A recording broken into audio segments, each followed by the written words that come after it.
wages that occurred, most predominantly for blue-collar, hardworking Americans. The average household income for a family of four increased by $4,000 following President Trump's tax cuts. But America, you just heard Senator Harris tell you, on day one, Joe Biden's going to raise your taxes. It's really remarkable to think, Susan. I mean, right after a time where we're going through a pandemic that lost 22 million jobs at the height, we've already added back 11.6 million jobs because we had a president who cut taxes, rolled back regulation, unleashed American energy, fought for free and fair trade, and secured $4 trillion from the Congress of the United States to give direct payments to families, save 50 million jobs through the Paycheck Protection Program. We literally have spared no expense to help the American people and the American worker through this. Joe Biden and Kamala Harris want to raise taxes. They want to bury our economy under a $2 trillion Green New Deal, which you were one of the original co-sponsors of in the United States Senate. They want to abolish fossil fuels and ban fracking, which would cost hundreds of thousands of American jobs all across the heartland.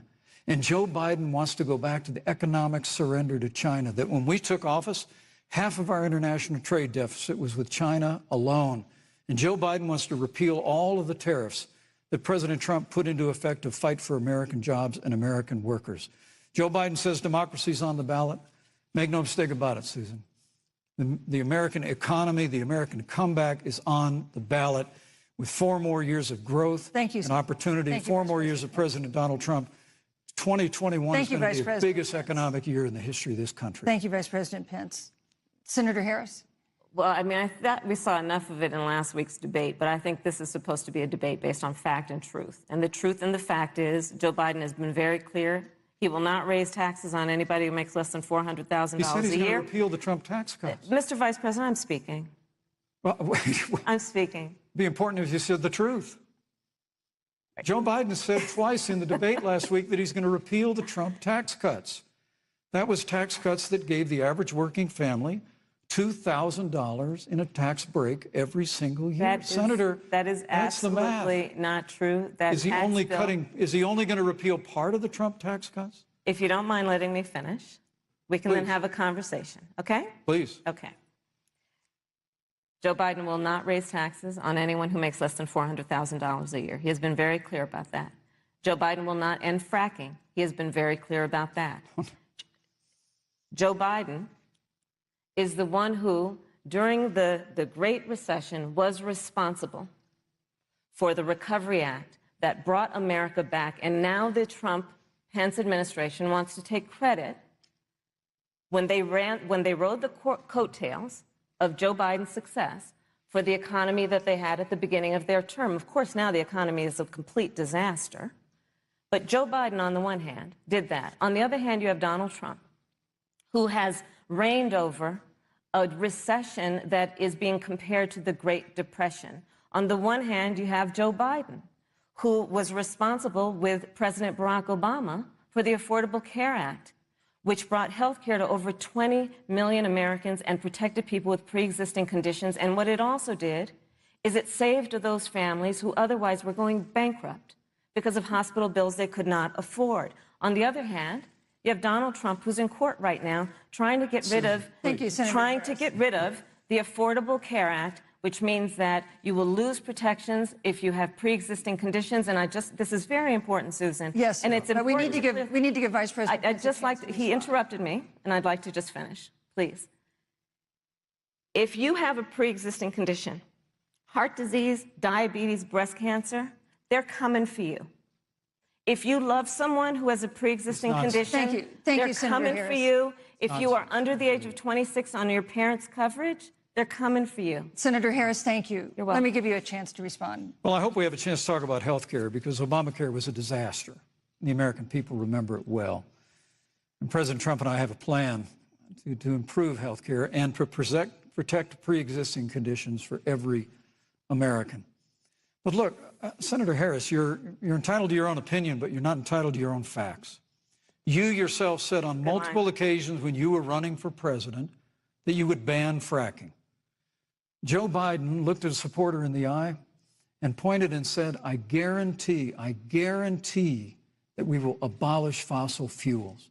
They have a $2 trillion version of the Green New Deal, Susan, that your newspaper, USA Today, said really wasn't that very different from the original Green New Deal. More taxes, more regulation, banning fracking, abolishing fossil fuel, crushing American energy, and economic surrender to China is a prescription for economic decline. President Trump and I will keep America growing. The V-shaped recovery that's underway right now will continue with 4 more years of President Donald Trump. Thank you very, very much, Vice President Pence. Once again, you've provided the perfect segue to a new topic, which is climate change. And Vice President Pence, I'd like to pose the first question to you. This year, we've seen record-setting hurricanes in the South. Another one, Hurricane Delta, is now threatening the Gulf. And we have seen record-setting wildfires in the West. Do you believe, as the scientific community has concluded, that man-made climate change has made wildfires bigger, hotter, and more deadly, and have made hurricanes wetter, slower, and more damaging? You have 2 minutes uninterrupted. Thank you, Susan. Well, first, I'm very proud of our record on the environment and on conservation. According to all of the best estimates, our air and land are cleaner than any time ever recorded. Our water is among the cleanest in the world. And just a little while ago, the President signed the Outdoors Act. It's the largest investment in our public lands and public parks in 100 years. So President Trump has made a commitment to conservation and to the environment. Now, with regard to climate change, the climate is changing. But the issue is, what's the cause and what do we do about it?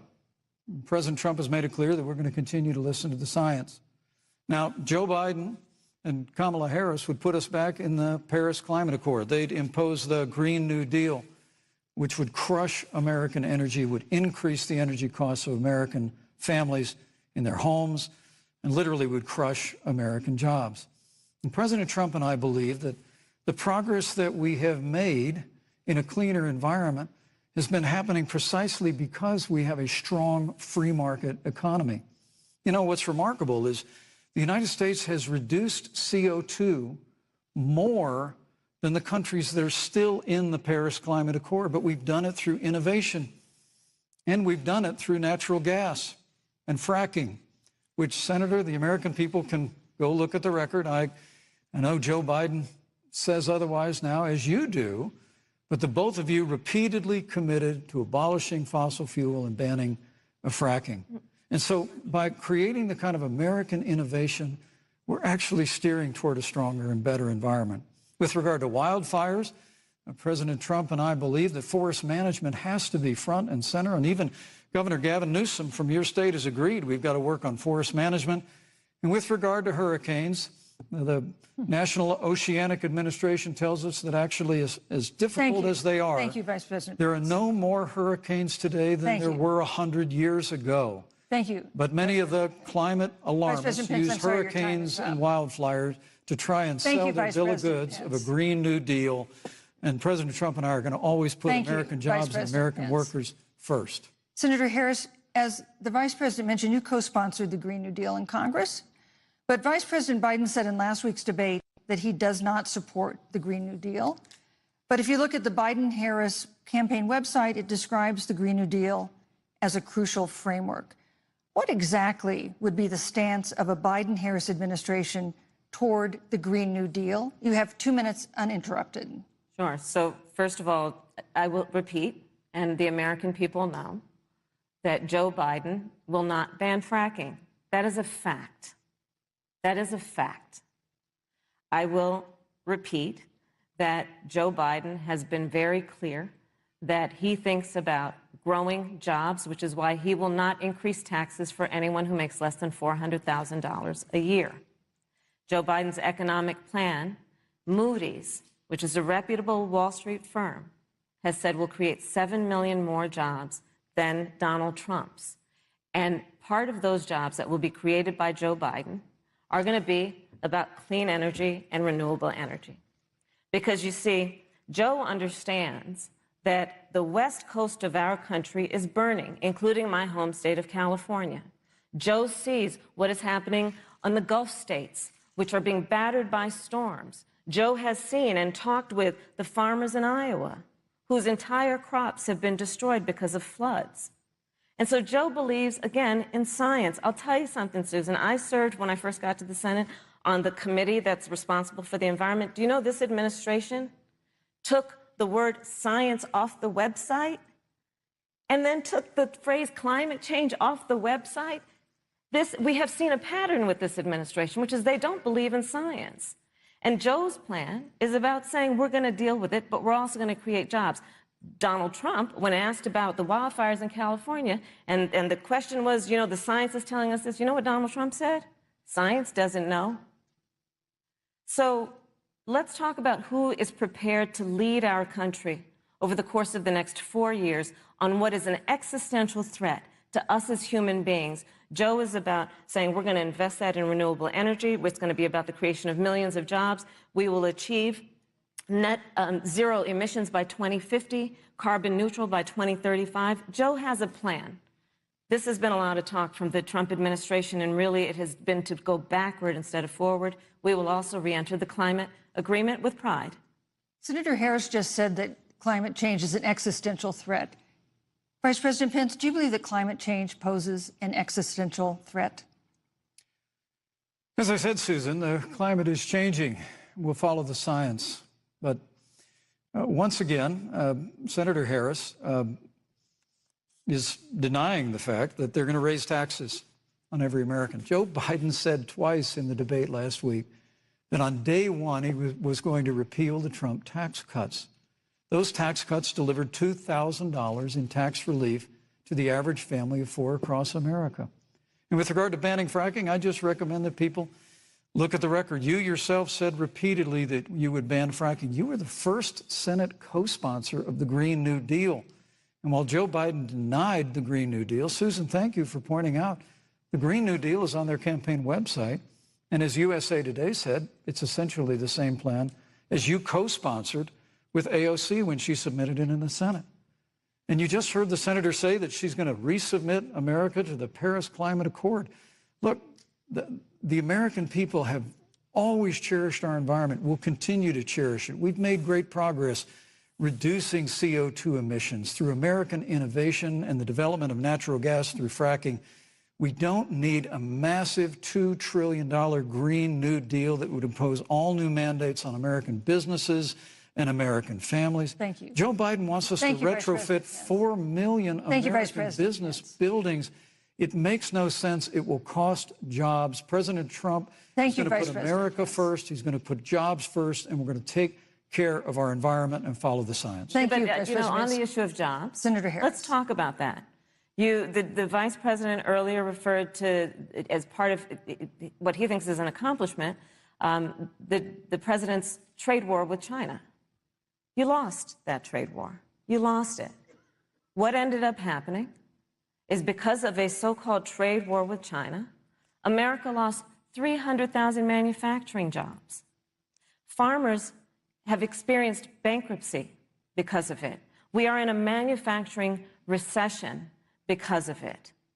And when we look at where this administration has been, there are estimates that by the end of the term of this administration, they will have lost more jobs than almost any other presidential administration. And the American people know what I'm talking about. You know, I think about 20-year-olds. You know, we have a 20-year-old, a 20-something-year-old, who are coming out of high school and college right now, and you're wondering, is there going to be a job there for me?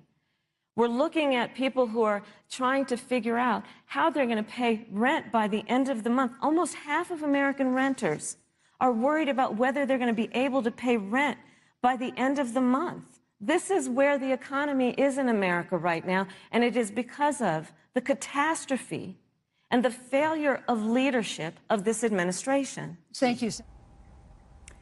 The debate currently between Kamala Harris and Mike Pence on the economy. I think we can all agree this one's a lot more civil, a lot more informative than what we saw between Trump and Biden.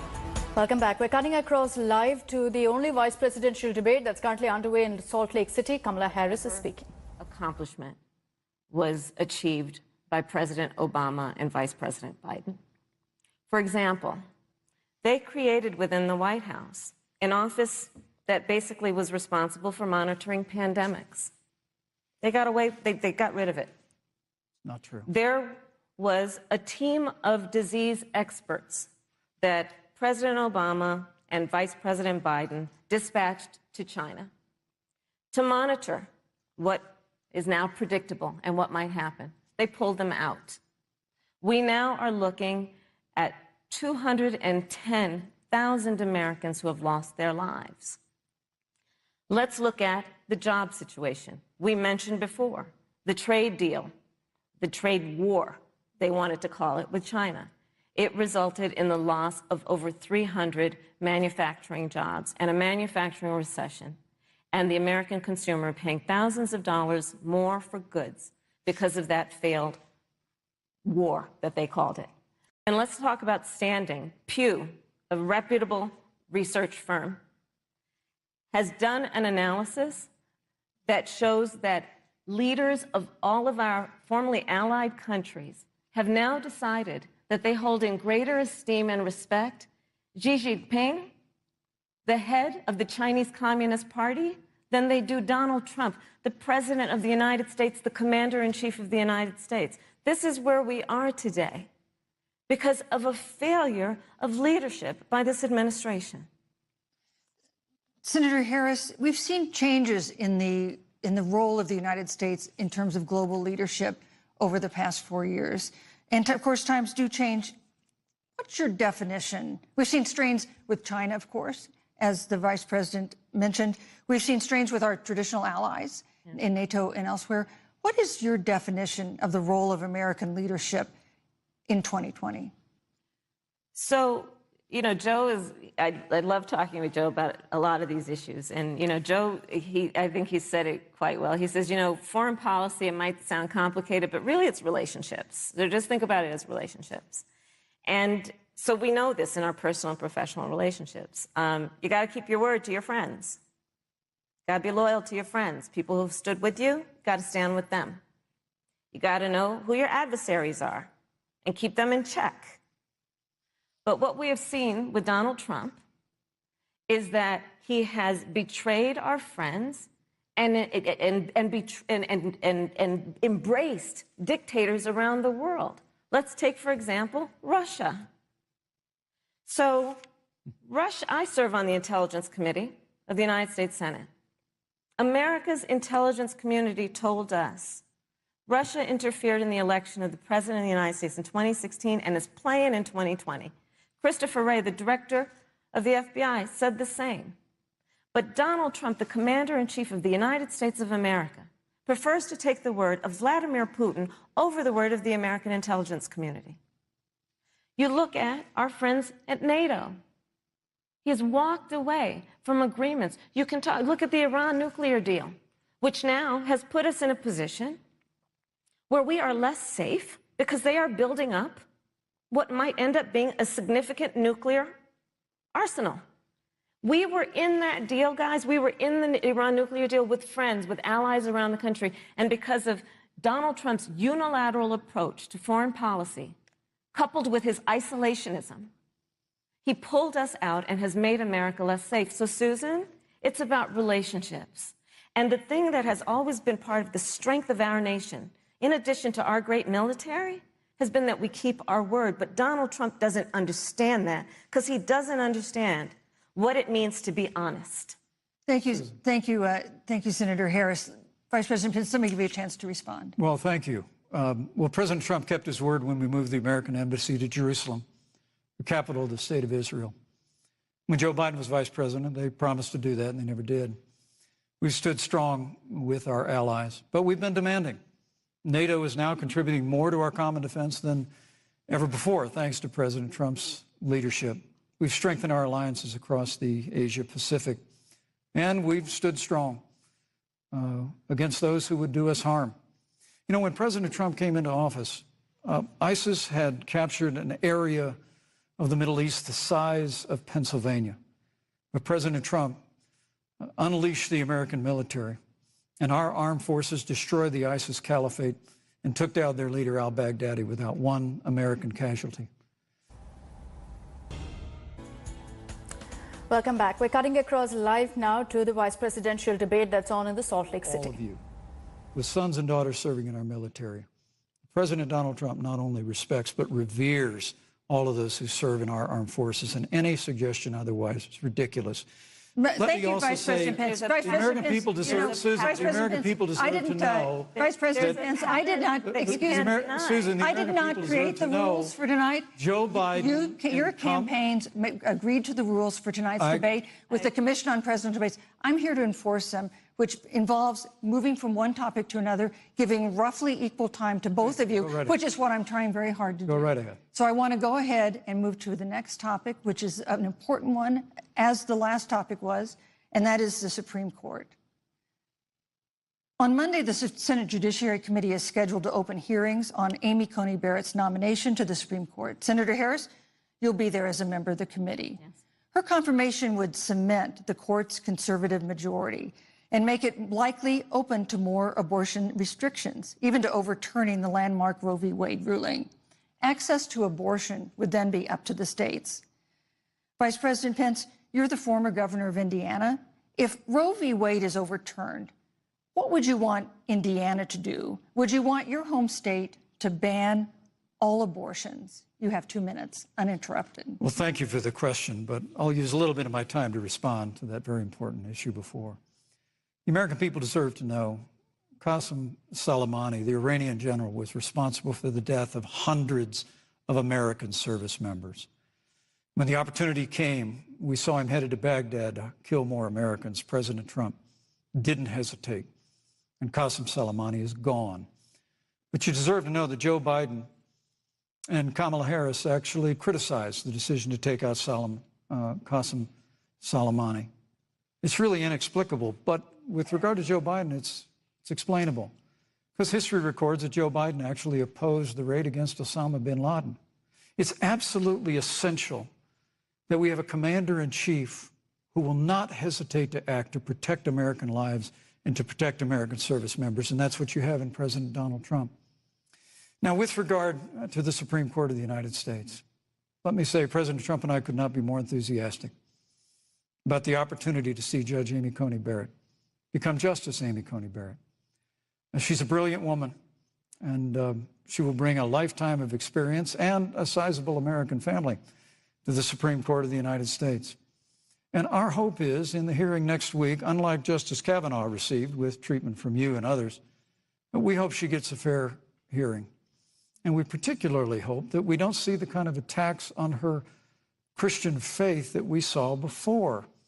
I mean, the Democrat chairman of the Judiciary Committee before, when Judge Barrett was being confirmed for the Court of Appeals, expressed concern that the dogma of her faith lived loudly in her. Dick Durbin of Illinois said that it was a concern. Senator, I know one of our judicial nominees, you actually attacked because they were a member of the Catholic Knights of Columbus, just because the Knights of Columbus holds pro-life views and Thank you, Vice President Pence. So my hope is that when the hearing takes place, that thank you, Vice President Pence, that Judge Amy Coney Barrett will be respected, thank you, treated Vice President respectfully, Pence, voted and confirmed to the Supreme Court of the United States. Senator Harris, you're the senator from and former Attorney General of California. So let me ask you a parallel question to the one I posed to the Vice President. If Roe v. Wade is overturned, what would you want California to do? Would you want your home state to enact no restrictions on access to abortion? And you have 2 minutes uninterrupted. Thank you, Susan. First of all, Joe Biden and I are both people of faith, and it's insulting to suggest that we would knock anyone for their faith. And in fact, Joe, if elected, will be only the second practicing Catholic as President of the United States. On the issue of this nomination, Joe and I are very clear, as are the majority of the American people. We are 27 days before the decision about who will be the next president of the United States. And, you know, before, when this conversation has come up, you know, it's been about election year or election time. We're literally in an election. Over 4 million people have voted. People are in the process of voting right now. And so Joe has been very clear, as the American people are. Let the American people fill that seat in the White House. and then we'll fill that seat on the United States Supreme Court. And to your point, Susan, the issues before us couldn't be more serious. There's the issue of choice, and I will always fight for a woman's right to make a decision about her own body. It should be her decision and not that of Donald Trump and the Vice President, Michael Pence. But let's also look at what else is before the court. It's the Affordable Care Act. Like, literally in the midst of a public health pandemic, when over 210,000 people have died and 7 million people probably have what will be in the future considered a pre-existing condition because you contracted the virus. Donald Trump is in court right now trying to get rid of the Affordable Care Act. And I said it before, and it bears repeating. This means that there will be no more protections if they win for people with pre-existing conditions. No. This means that over 20 million people will lose your coverage. It means that if you're under the age of 26, you can't stay on your parents' coverage anymore. And here's the thing. The contrast couldn't be more clear. They're trying to get rid of the Affordable Care Act. Joe Biden is saying, let's expand coverage. Let's give you a choice of a public option or private coverage. Let's bring down premiums. Thank you, Senator Let's Harris. lower Medicare eligibility to 60. Thank you, Senator That's true Harris. leadership. You know, you mentioned earlier, Vice President Pence, that the president was committed to maintaining protections for people with pre-existing conditions. But you do have this court case that you are supporting, your administration supporting, that would strike down the Affordable Care Act. The president says, President Trump says that he's going to protect people with pre-existing conditions, but he has not explained how he would do that. And that was one of the toughest nuts to crack when they were passing the Affordable Care Act. So tell us specifically, how would your administration protect Americans with pre-existing conditions to have access to affordable insurance if the Affordable Care Act is struck down? Well, thank you, Susan. But let me just say, addressing your very first question, I couldn't be more proud to serve as vice president to a president who stands without apology for the sanctity of human life. I'm pro-life. I don't apologize for it. And this is another one of those cases where there's such a dramatic contrast. Joe Biden and Kamala Harris support taxpayer funding of abortion all the way up to the moment of birth. Late-term abortion. They want to increase funding to Planned Parenthood of America. Now, for our part, I would never presume how Judge Amy Coney Barrett would rule on the Supreme Court of the United States, but we'll continue to stand strong for the right to life. When you speak about the Supreme Court, though, I think the American people really deserve an answer, Senator Harris. Are you and Joe Biden going to pack the court if Judge Amy Coney Barrett is confirmed? I mean, there have been 29 vacancies on the Supreme Court during presidential election years, from George Washington to Barack Obama. Presidents have nominated in all 29 cases. But your party is actually openly advocating adding seats to the Supreme Court, which has had 9 seats for 150 years, if you don't get your way. This is a classic case of if you can't win by the rules, you're going to change the rules. Now, you've refused to answer the question. Joe Biden has refused to answer the question. So I think the American people would really like to know, if Judge Amy Coney Barrett is confirmed to the Supreme Court of the United States, are you and Joe Biden, if somehow you win this election, going to pack the Supreme Court to get your way? I'm so glad we went through a little history lesson. Let's do that a little more. In 1864... Well, I'd like you to answer the question. No, Mr. Vice President, I'm speaking. I'm speaking. Okay.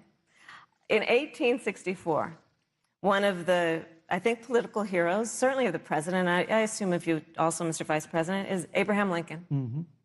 Abraham Lincoln was up for re-election, and it was 27 days before the election, and a seat became open on the United States Supreme Court. Abraham Lincoln's party was in charge not only of the White House, but the Senate. But Honest Abe said it's not the right thing to do. The American people deserve to make the decision about who will be the next president of the United States. And then that person can select who will serve for a lifetime on the highest court of our land. And so Joe and I are very clear. The American people are voting right now, and it should be their decision about who will serve on this most important body for a lifetime.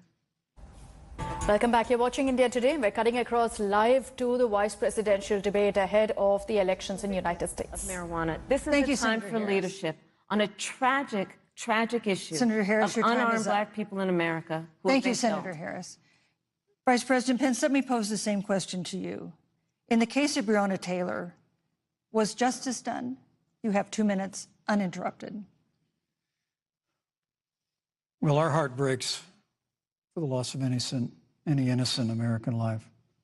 And the family of Breonna Taylor has our sympathies. But I trust our justice system, a grand jury that refused the evidence.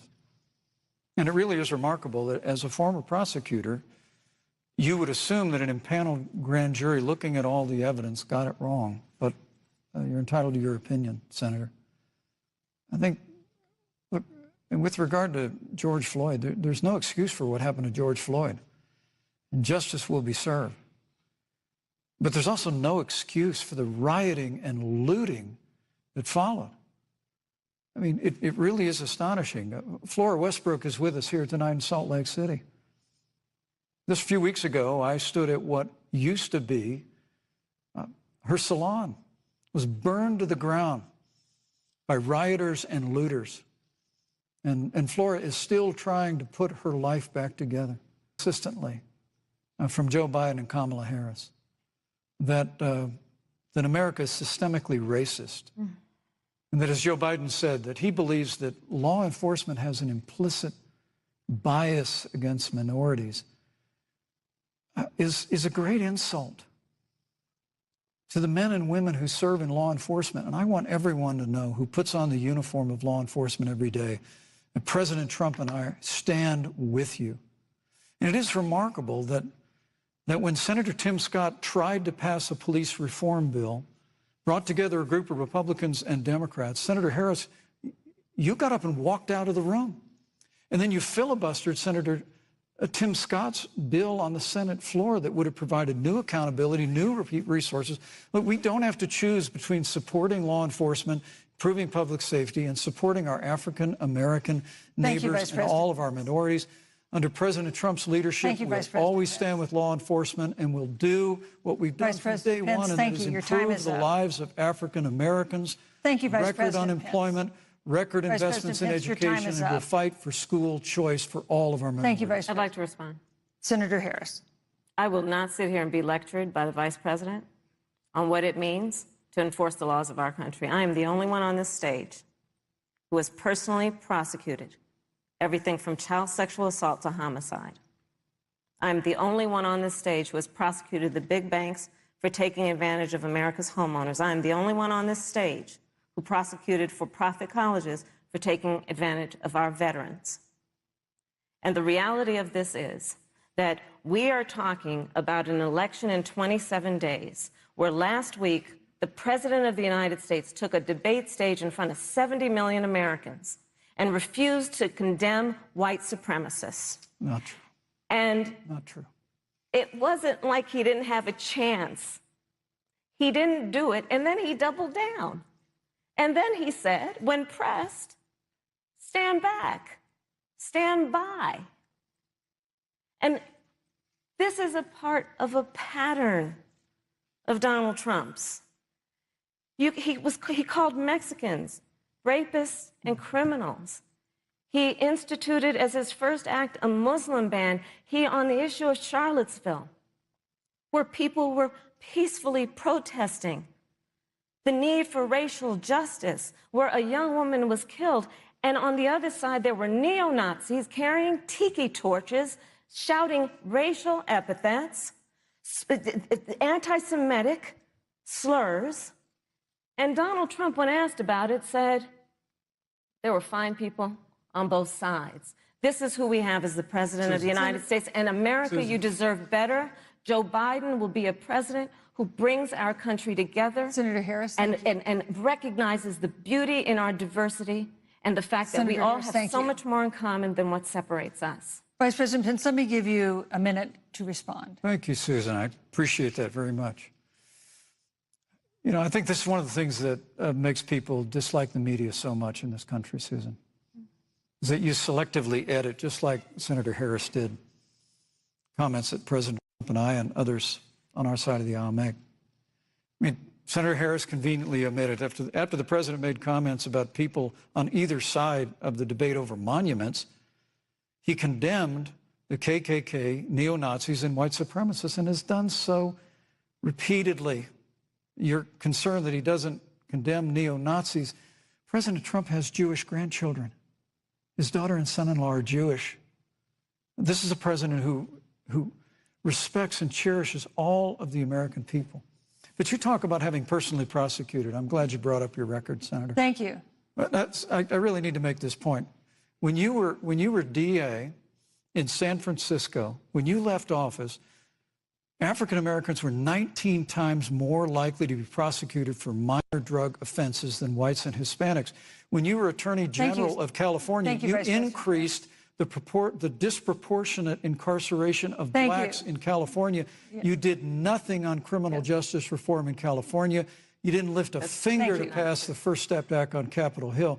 I mean, the reality is your record speaks for itself. President Trump and I have fought for criminal justice reform. Thank you, Vice President Pence. We fought for educational choice and opportunities for African Americans, all of our Thank you, sir. And we'll do it for 4 more Thank you. years. You know, there is no more important issue than the final issue that we're going to talk about tonight, and that is the issue of the election itself. He attacked my record. I would like an opportunity to respond. Let me give you 30 seconds because we're running out of time. I appreciate that. First of all, having served as the Attorney General of the state of California, the work that I did is a model of what our nation needs to do, and we will be able to do under a Joe Biden presidency. Our agenda includes what this administration has failed to do. It will be about not only instituting a ban on chokeholds and carotid holes. Thank you. Not only. Thank you, Senator. I would like to go through. These are points that you made earlier in the hour. You have Donald Trump, who measures the strength of the economy based on how rich people are doing, which is why he passed a tax bill benefiting the top 1% and the biggest corporations of America, leading to a $2 trillion deficit that the American people are going to have to pay for. On day one, Joe Biden will repeal that tax bill. He'll get rid of it. And what he'll do with the money is invest it in the American people. And through a plan that is about investing in infrastructure, something that Donald Trump said he would do. I remember hearing about some infrastructure week. I don't think it ever happened. But Joe Biden will do that. He'll invest in infrastructure. It's about upgrading our roads and bridges, but also investing in clean energy and renewable energy. Joe is going to invest that money in what we need to do around innovation. There was a time when our country believed in science and invested in research and development so that we were an innovation leader on the globe. Joe Biden will use that money to invest in education. So, for example, for folks who want to go to a 2-year community college, it will be free. If you come from a family that makes less than $125,000, you'll go to a public university for free. And across the board, we'll make sure that if you have student loan debt, it's cut by $10,000. That's how Joe Biden thinks about the economy, which is it's about investing in the people of our country, as opposed to passing a tax bill, which had the benefit of letting American corporations go offshore to do their business. Thank you, You're Senator welcome. Harris. Vice President Pence, your administration has been predicting a rapid and robust recovery, but the latest economic report suggests that's not happening. Should Americans be braced for an economic comeback that is going to take not months, but a year or more? You have 2 minutes to answer, uninterrupted. When President Trump and I took office, America had gone through the slowest economic recovery since the Great Depression. Because when Joe Biden was vice president, they tried to tax and spend and regulate and bail our way back to a growing economy. President Trump cut taxes across the board. Despite what Senator Harris says, the average American family of 4 had $2,000 in savings in taxes.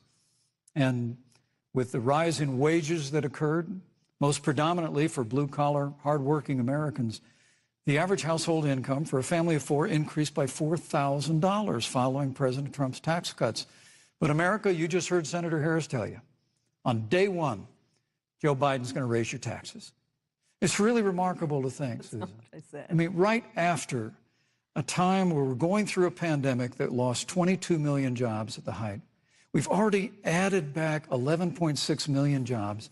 because we had a president who cut taxes, rolled back regulation, unleashed American energy, fought for free and fair trade, and secured $4 trillion from the Congress of the United States to give direct payments to families, save 50 million jobs through the Paycheck Protection Program. We literally have spared no expense to help the American people and the American worker through this. Joe Biden and Kamala Harris want to raise taxes. They want to bury our economy under a $2 trillion Green New Deal, which you were one of the original co-sponsors of in the United States Senate. They want to abolish fossil fuels and ban fracking, which would cost hundreds of thousands of American jobs all across the heartland. And Joe Biden wants to go back to the economic surrender to China, that when we took office, half of our international trade deficit was with China alone. And Joe Biden wants to repeal all of the tariffs that President Trump put into effect to fight for American jobs and American workers. Joe Biden says democracy's on the ballot. Make no mistake about it, Susan. The American economy, the American comeback is on the ballot with 4 more years of growth and opportunity, 4 more years of President Donald Trump. 2021 is going to be the biggest economic year in the history of this country. Thank you, Vice President Pence. Senator Harris. Well, I mean, I thought we saw enough of it in last week's debate, but I think... Vice President is going to be a public school teacher. That's just going to change the country. And then, I could go on for a long time, but one more thing I want to point out. We got to support Tim Walz. We got to make him the Vice President because the other guy's just weird. Tim Walz is decent. You know, there were school shootings in both of their states, horrifically. We've seen too much of that around the country. When it happened in Tim Walz's state, Tim Walz was able to pass an assault weapon ban after kids were shot in the public school in his state. What did the other guy do? When kids were shot in his state, in a school, the other guy said, school shooting is a matter of fact of life. This is indecent. This is not somebody we can have as vice president and potentially, heaven forbid, or if that, well, you know what, I'm not going to go there. The point is, the choice is clear. And I can't wait to watch this debate because we're going to make sure that Tim Walz is the next vice president of the United States.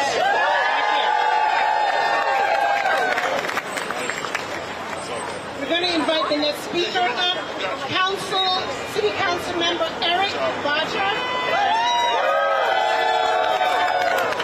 Hi everyone, my name is Eric Bodger, a New York City Council Member for District 3 and a product of public education. Today, right behind us, J.D. Vance is going to learn a lesson. Never underestimate a public school teacher.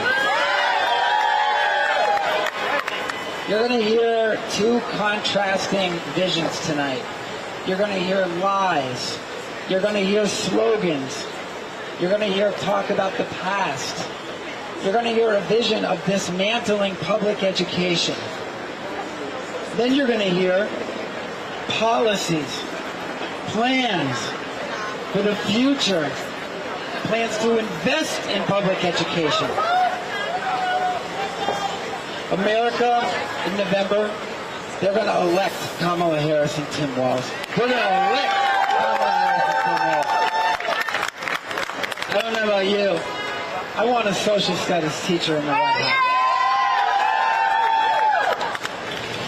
When the facts are on our side, when truth is on our side, and when we fight, we always win. When we fight, we fight. And in November, thanks so much, everybody.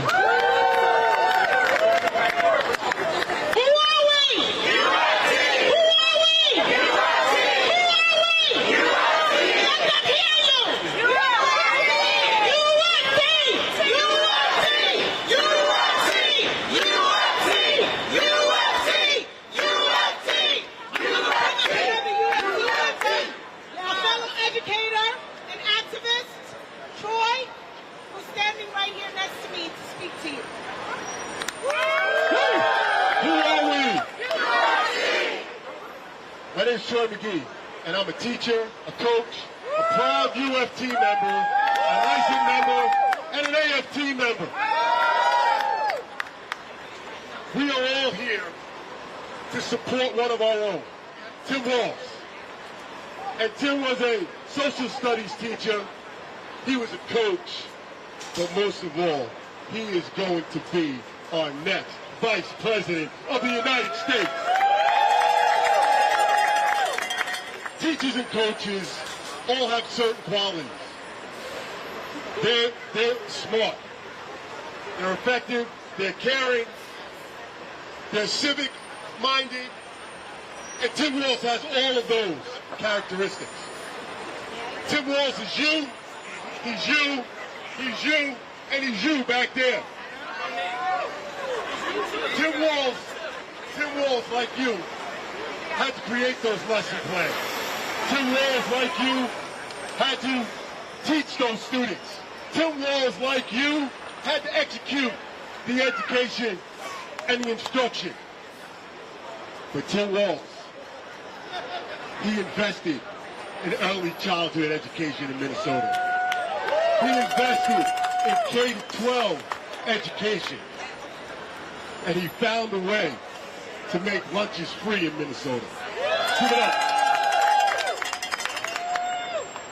Tim Walz, or Coach Walz, has the same philosophy. He made the game plan. He got the team engaged. And he made us, or made his team, state champions. So, I'm going to ask you to pay attention today during the debate. Because we want to know who talks about making education beneficial to educators.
folks are talking about and really shape the debate tonight as well. Up until this point, Mike Leavitt's largely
thing I want to point out.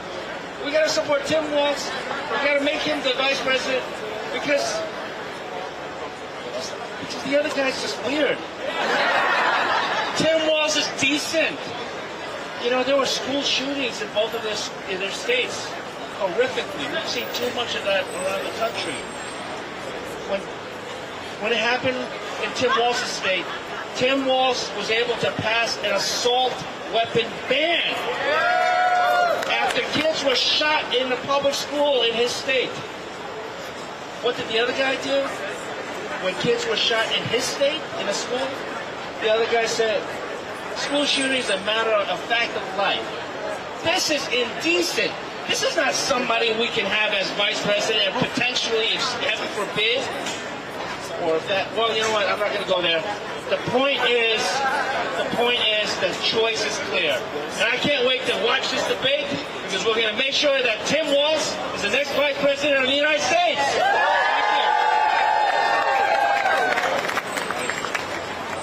We're going to invite the next speaker up, City Council Member Eric Bodger.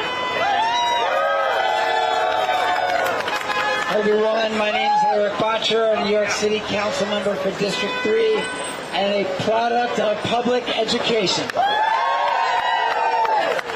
Today, right behind us, J.D. Vance is going to learn a lesson. Never underestimate a public school teacher. You're going to hear two contrasting visions tonight. You're going to hear lies. You're going to hear slogans. You're going to hear talk about the past. You're going to hear a vision of dismantling public education. Then you're going to hear policies, plans for the future, plans to invest in public education. America, in November, they're going to elect Kamala Harris and Tim Walz. We're going to elect Kamala Harris and Tim Walz. I don't know about you. I want a social studies teacher in the White House. When the facts are on our side, when truth is on our side, and when we fight, we always win. When we fight, we fight. And in November, thanks so much, everybody.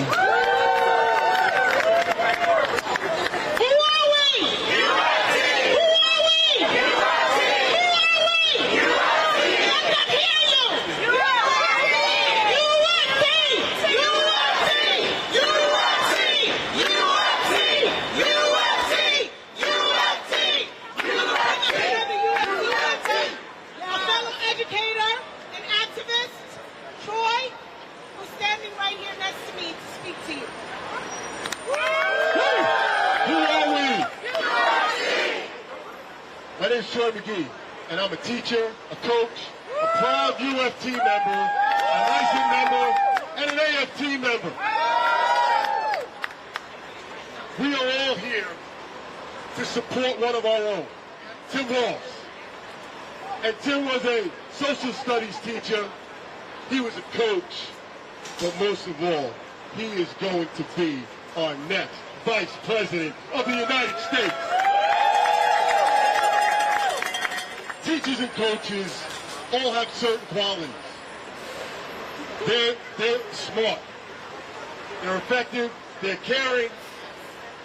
They're civic-minded. And Tim Walz has all of those characteristics. Tim Walz is you. He's you. He's you. And he's you back there. Tim Walz, like you, had to create those lesson plans. Tim Walz, like you, had to teach those students. Tim Walz, like you, had to execute the education and the instruction. But Tim Walz, he invested in early childhood education in Minnesota. He invested in K-12 education. And he found a way to make lunches free in Minnesota. Give it up. Tim Walz, or Coach Walz, has the same philosophy. He made the game plan. He got the team engaged. And he made us, or made his team, state champions. So, I'm going to ask you to pay attention today during the debate. Because we want to know who talks about making education beneficial for educators.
We got to support Tim Walz.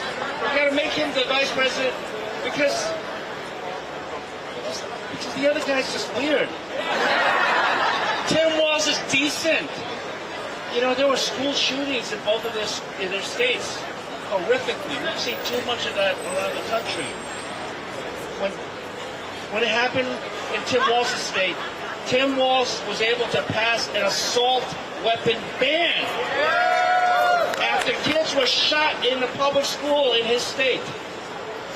What did the other guy do when kids were shot in his state, in a school? The other guy said, school shooting is a matter of fact of life. This is indecent.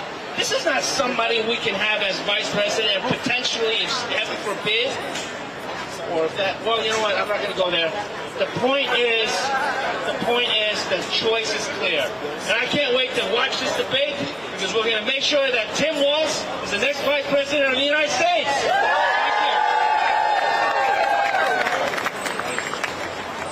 We're going to invite the next speaker up, City Council Member Eric Bodger. Hi everyone, my name is Eric Botcher, a New York City Council member for District 3 and a product of public education. Today, right behind us, J.D. Vance is going to learn a lesson. Never underestimate a public school teacher. You're going to hear two contrasting visions tonight. You're going to hear lies. You're going to hear slogans. You're going to hear talk about the past. You're going to hear a vision of dismantling public education. Then you're going to hear policies, plans for the future, plans to invest in public education. America, in November, they're going to elect Kamala Harris and Tim Walz. We're going to elect Kamala Harris and Tim Walz. I don't know about you. I want a social studies teacher in the White House. When the facts are on our side, when truth is on our side, and when we fight, we always win. When we fight, we fight. And in November, thanks so much, everybody.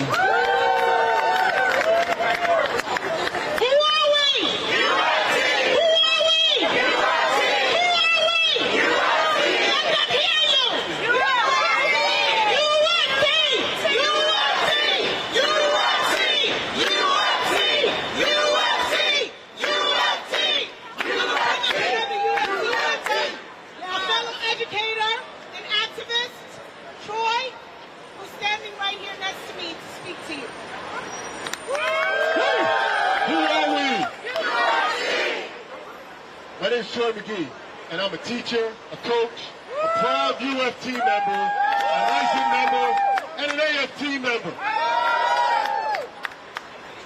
We are all here to support one of our own, Tim Walz. And Tim was a social studies teacher, he was a coach, but most of all, he is going to be our next Vice President of the United States. Teachers and coaches all have certain qualities. They're smart. They're effective. They're caring. They're civic-minded. And Tim Walz has all of those characteristics. Tim Walz is you. He's you. He's you. And he's you back there. Tim Walz, like you, had to create those lesson plans. Tim Walz, like you, had to teach those students. Tim Walz, like you, had to execute the education and the instruction. But Tim Walz, he invested in early childhood education in Minnesota. He invested in K-12 education. And he found a way to make lunches free in Minnesota. Keep it up. Tim Walz, or Coach Walz, has the same philosophy. He made the game plan. He got the team engaged. And he made us, or made his team, state champions. So, I'm going to ask you to pay attention today during the debate. Because we want to know who talks about making education beneficial for educators.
saw that truck somewhere.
Teacher, that's just going to change the country.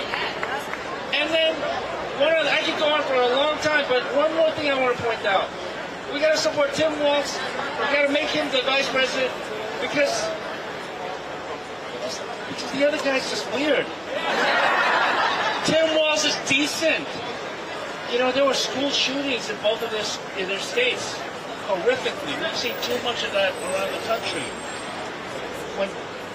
When it happened in Tim Walz's state, Tim Walz was able to pass an assault weapon ban after kids were shot in the public school in his state. What did the other guy do? When kids were shot in his state, in a school, the other guy said, school shooting is a matter of fact of life. This is indecent. This is not somebody we can have as vice president and potentially, if heaven forbid, or if that, well, you know what, I'm not going to go there. The point is, the choice is clear. And I can't wait to watch this debate because we're going to make sure that Tim Walz is the next vice president of the United States.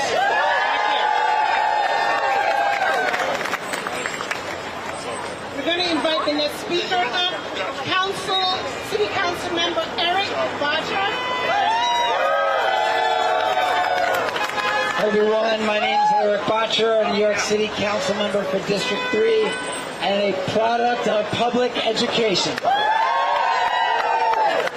Today, right behind us, J.D. Vance is going to learn a lesson. Never underestimate a public school teacher. You're going to hear two contrasting visions tonight. You're going to hear lies. You're going to hear slogans. You're going to hear talk about the past. You're going to hear a vision of dismantling public education. Then you're going to hear policies, plans for the future, plans to invest in public education. America, in November, they're going to elect Kamala Harris and Tim Walz. They're going to elect Kamala Harris and Tim Walz. I don't know about you. I want a social studies teacher in the White House. Then the facts are on our side. When truth is on our side. And when we fight, we always win. When we fight, we fight. And in November, thanks so much, everybody.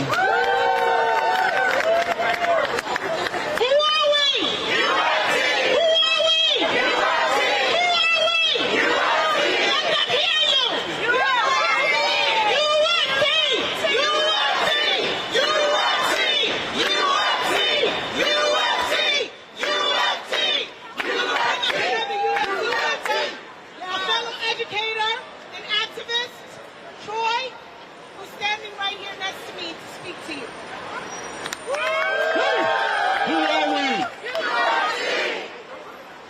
is Troy McGee, and I'm a teacher, a coach, a proud UFT member, a licensed member, and an AFT member. We are all here to support one of our own, Tim Walsh. And Tim was a social studies teacher, he was a coach, but most of all, he is going to be our next Vice President of the United States. Teachers and coaches all have certain qualities. They're smart, they're effective, they're caring, they're civic-minded, and Tim Walsh has all of those characteristics. Tim Walsh is you, he's you, he's you, and he's you back there. Tim Walsh, like you, had to create those lesson plans. Tim Walsh, like you, had to teach those students. Tim Walsh, like you, had to execute the education and the instruction. But Tim Walsh, he invested in early childhood education in Minnesota. He invested in K-12 education. And he found a way to make lunches free in Minnesota. Give it up. Tim Walsh, or Coach Walsh, has the same philosophy. He made the game plan. He got the team engaged. And he made us, or made his team, state champions. So, I'm going to ask you to pay attention today during the debate. Because we want to know who talks about making education beneficial for educators.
folks are talking about it. It's shaped the debate tonight as well. Up until this point, Mike Leavitt largely been a conflict between Israel and many of those Iranian-backed proxies like Hezbollah and Hamas, and now we have a state-on-state sort of attack between one another. So it's definitely going to be a really big topic here today with really significant escalation as far as that conflict in the Middle East.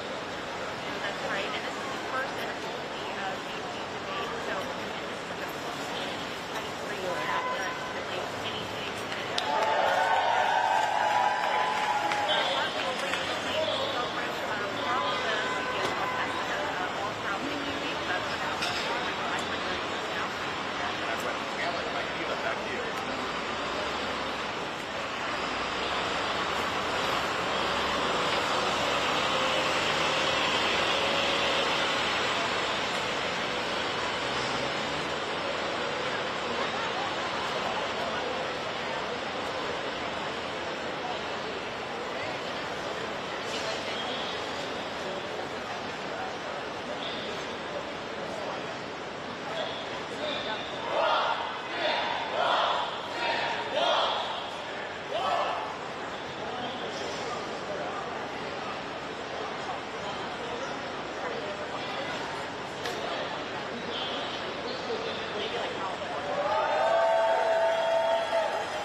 But one more thing I want to point out.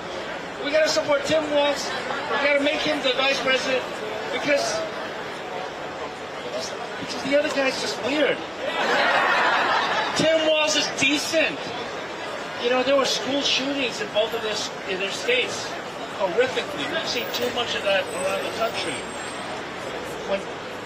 When it happened in Tim Walz's state, Tim Walz was able to pass an assault weapon ban after kids were shot in the public school in his state. What did the other guy do? When kids were shot in his state, in a school, the other guy said, school shooting is a matter of fact of life. This is indecent. This is not somebody we can have as vice president and potentially, heaven forbid, or if that, well, you know what, I'm not going to go there. The point is the choice is clear. And I can't wait to watch this debate because we're going to make sure that Tim Walz is the next vice president of the United States.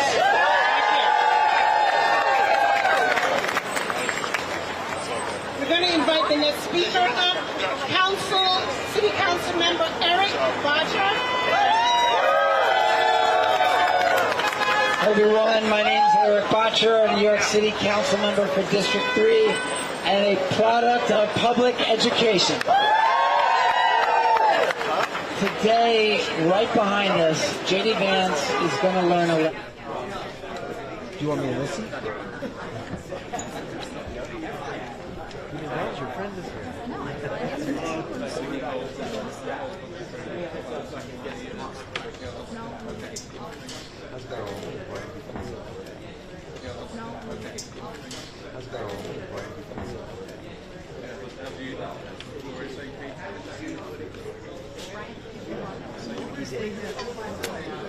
And then I'll stay because then I have a live within short time. I have a midnight live and one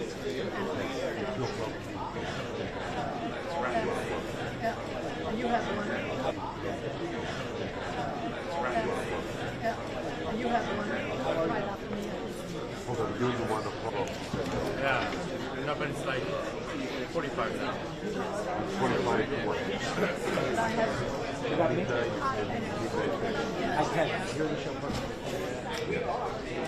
Yeah, so if we could just take it up here after the debate, and then we'll just stay here.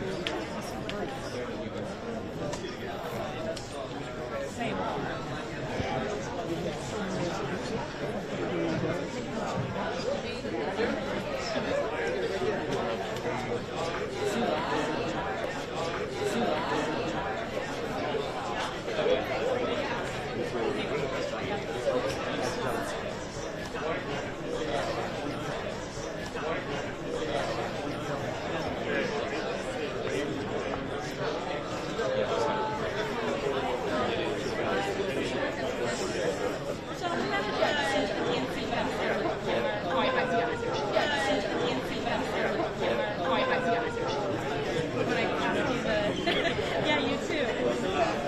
Here's a fun piece of information.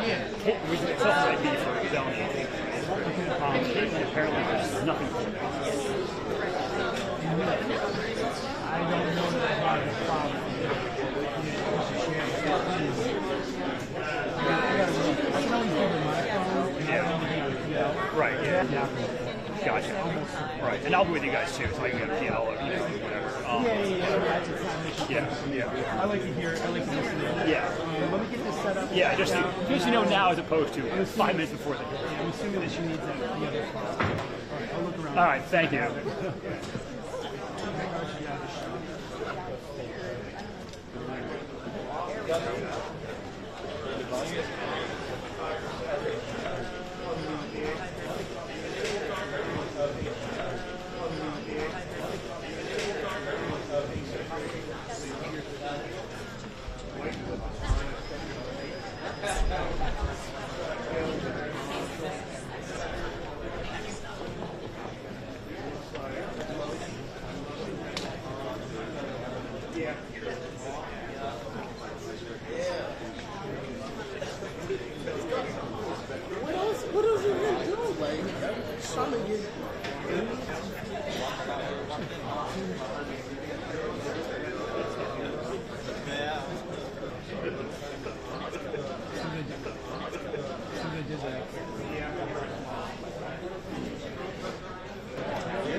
You know what I mean? Like, hey, you've been hearing about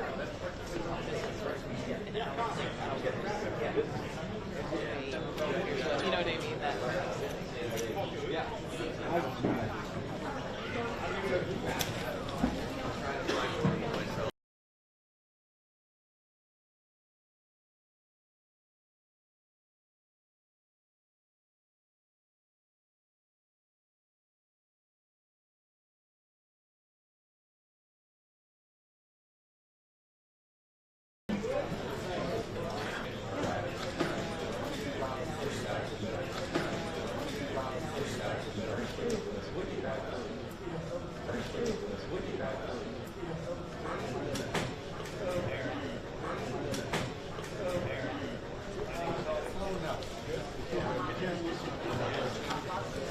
While check's done, you can visit me. While check's done, you can visit me.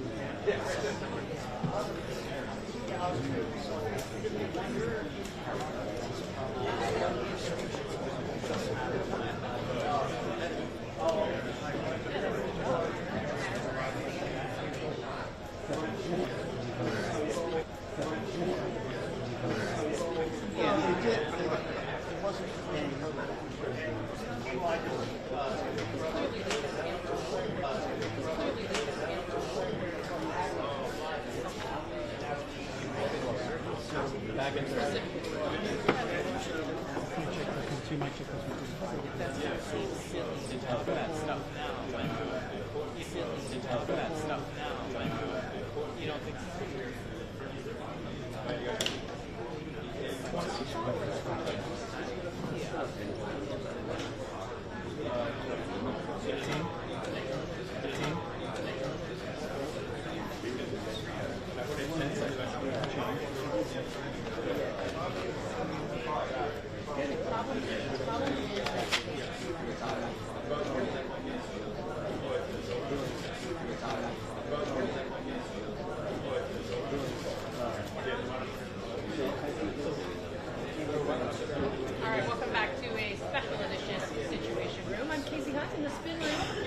CBS vice presidential debate. In just a few hours, Tim Walz and J.D. Vance going head-to-head for their only debate, the showdown that could not be more important, of course, for Election Day. I believe it's just 5 weeks away.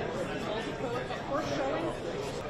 I think each side feels pretty good, and they're doing the typical expectation setting, raising the expectations. There's a lot of like textbook campaign expectations. There's a lot of like textbook campaign expectations. Yeah. Exactly, but I think that first two what you get in the second Trump administration is what you get in a Harris administration. I'm not sure he's going to do that as well because it seems that you've taken and listened to what he's been saying in detail about Walz. I would imagine we're going to get a more aggressive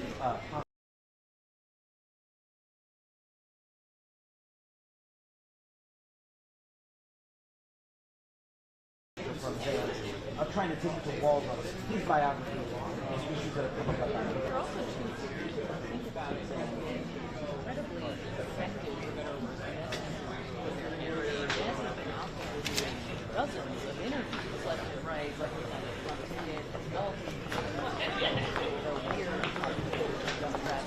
It's sort of interesting to see when they come together how much time they will spend, as you said, talking about people.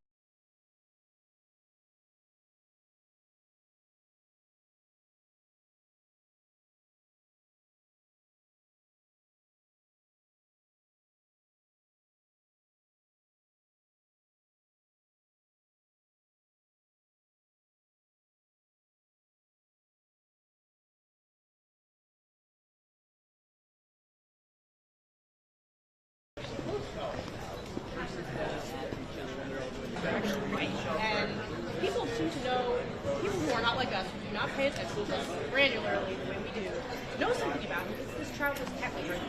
Do you think this debate is a legitimate opportunity for him to teach Americans about something else or not?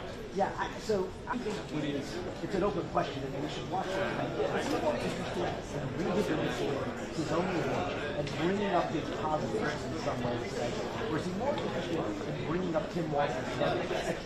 Was he so he kind of wants Tim Walz's negatives to join him in his unpopular territory more than he's going to have an opportunity tonight to really revisit it. I don't think that's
He's like, yeah, it wasn't terrible.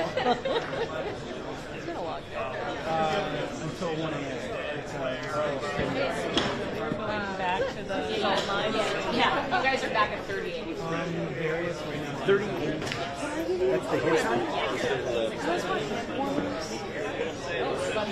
It's just so cold in here. Can you sit? Thank you so much. Fun. You're also. Thank you. Sorry. That's correct. Thank you. Just All right, so you said 6:30? Yeah, that's when you guys are out. And then after that, we're probably done. Yeah. Right? Okay, got it. Yay! Thank you. Yeah, I was wondering about this.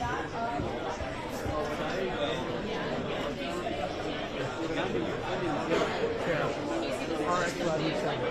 And then it's mostly. Okay. Up and out.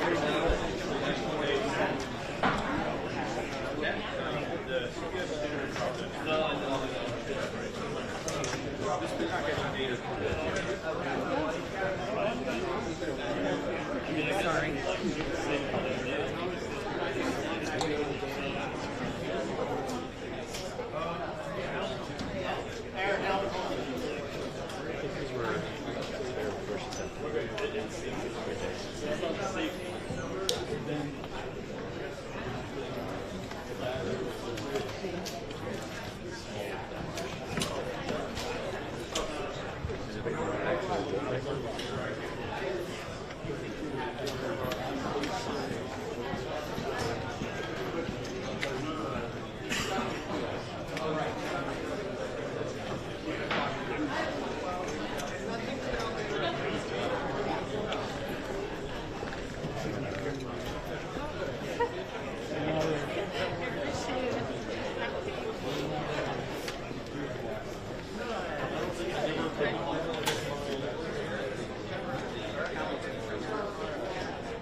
I was actually going to ask you to turn back on. I think it's nice that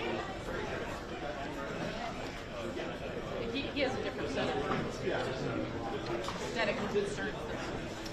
If it was more light, it's nicer for me.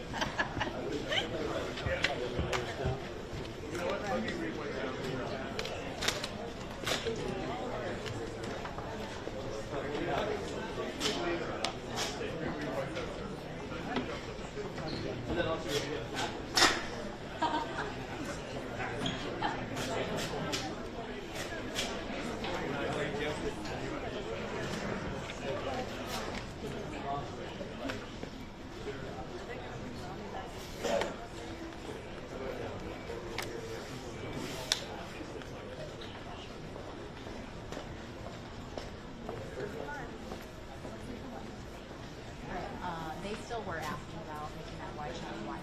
Can it go any wider than what it is right now? Which one? The one?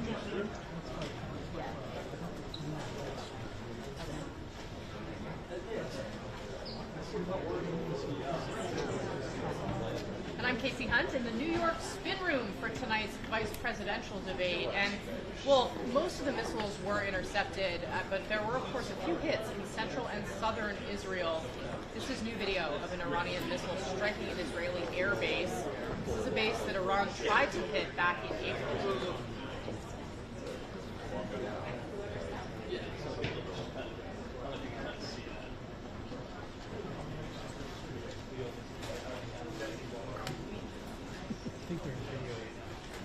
I think there's video. Okay.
No, I'm sorry.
so much. I appreciate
There's a lot.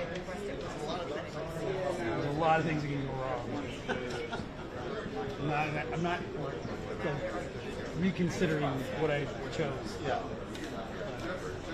We'll get through it.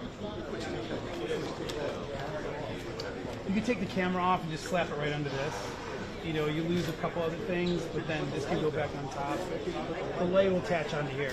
Oh, really? Yeah, this will just go right up there. Yeah, the wireless is in the shoe. There's some holes up here. Oh, okay. I can mount it directly to that. Okay, I'm sorry. Say it again. Slide of 7. Yeah. Yep. Is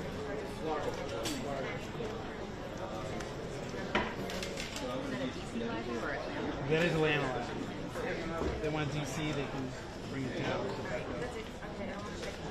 All up the, and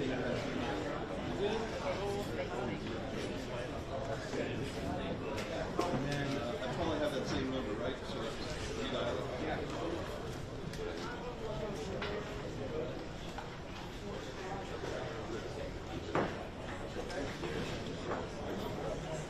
there's a lot of things to do.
Not that many people take some pros.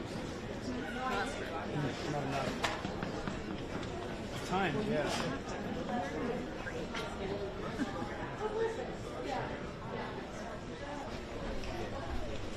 We should have been charging for it for a long time.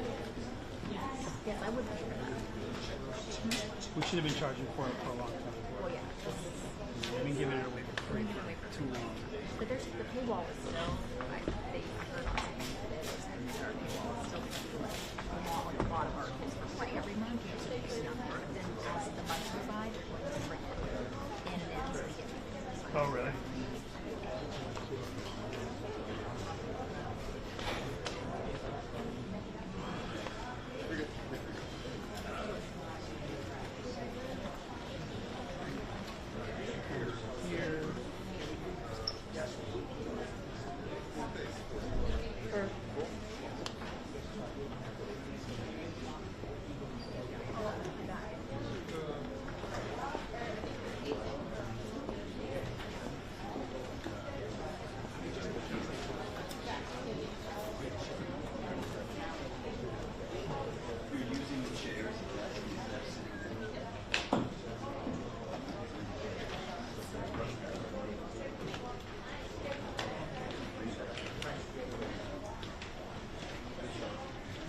you. What are you guys? You doing 8-hour shifts? Okay, thank you. Hey, can I ask you something? That's all you guys. In the second question, probably in the follow-up, Ronnie is missing striking. Is it Neva team or Neva? So you did 8. You're doing another. Yeah. Probably me too. Yeah. Okay. Yeah, she's right. Yeah, she's right here. They want you to reprint when she lets me know that it's ready. It's not ready yet. Yep.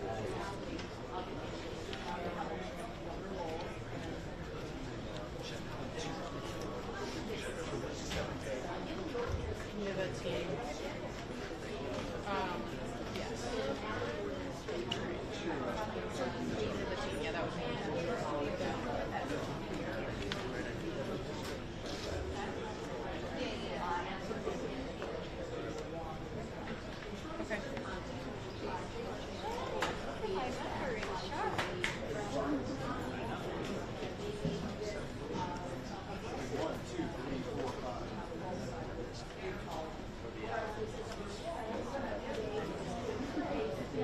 Okay. Okay, less than a quarter mile from Go. which headquarters? 25, right? Karen? How are you?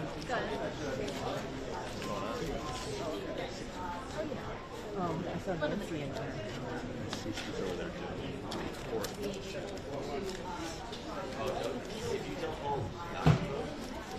Test 1 2. Test 1 2. Come on. When you're ready. When you're ready.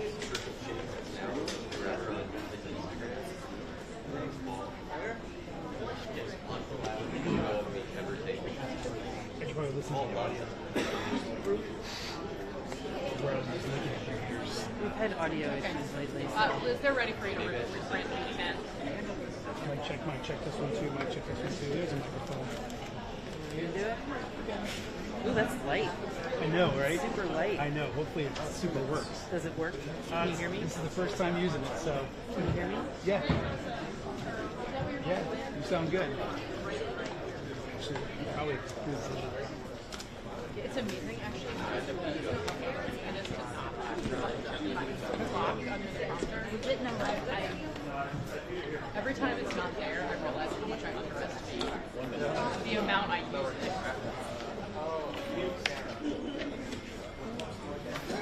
One time I had a clock that was small.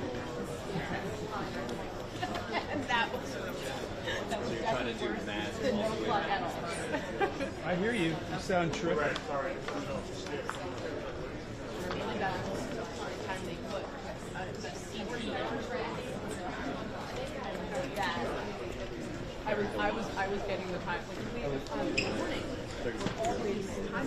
Hello. How are you? So strong every time. You can have another. Hey.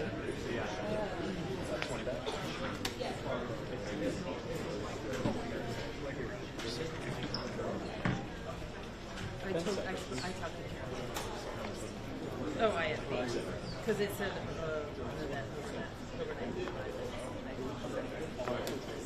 Welcome back to a special edition of the Situation Room. I'm Casey Hunt in the spin room of the vice presidential debate. That's going to start just a few hours from now. But we're continuing to follow this attack by Iran against Israel, firing around 200 ballistic missiles in what U.S. National Security Advisor Jake Sullivan called, quote, a significant escalation.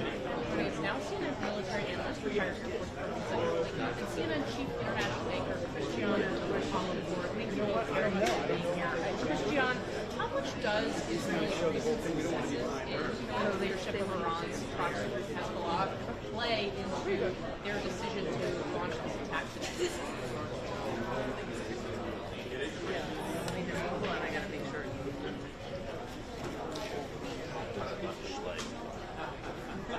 Hey Trevor, yes I do. You got me? I sure do. 1, 2, 3, 4, 5, 6, 7, 8,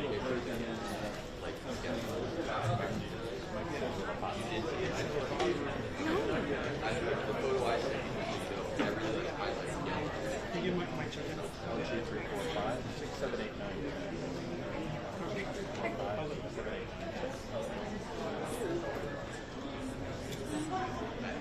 Yellow's the worst.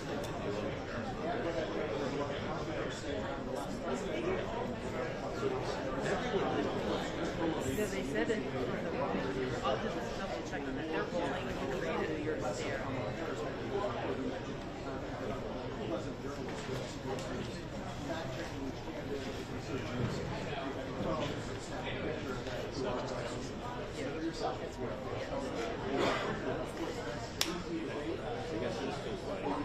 Just do it for like 30 seconds. Colonel Lee, Israel has said what their response is going to be, only that they will respond, quote, at the point in time that we decide. What do you think the like options are in terms of response? If you listen to this program, Naftali Bennett, former Prime Minister, has some pretty tough words for Wolf in what he says they should do in taking the opportunity to strike Iranian nuclear sites, and the former Israeli ambassador to the U.S. agreed. We're telling them this. 1,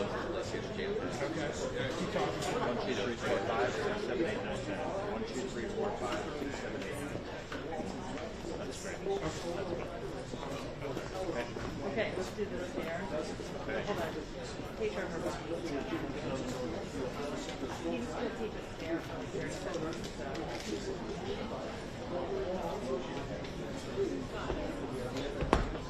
They'll check the video.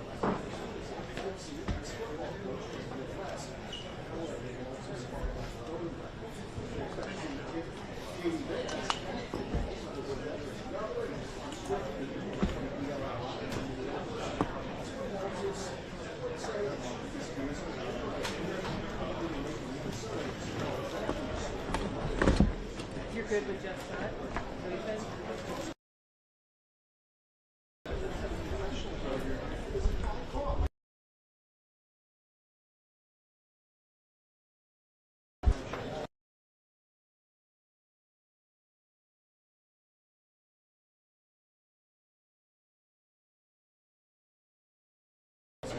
One Iranian missile appears to have hit less than a kilometer from Mossad.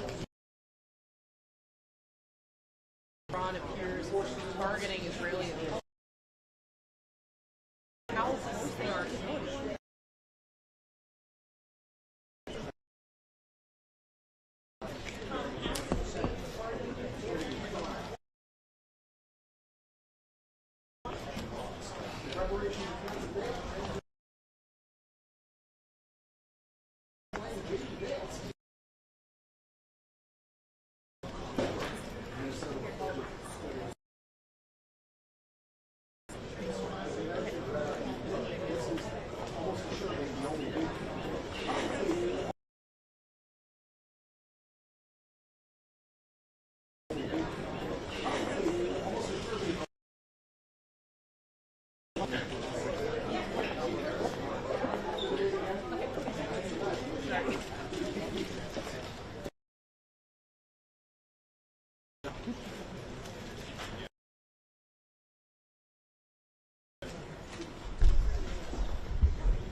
Video that I looked at.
What do you make of all of this?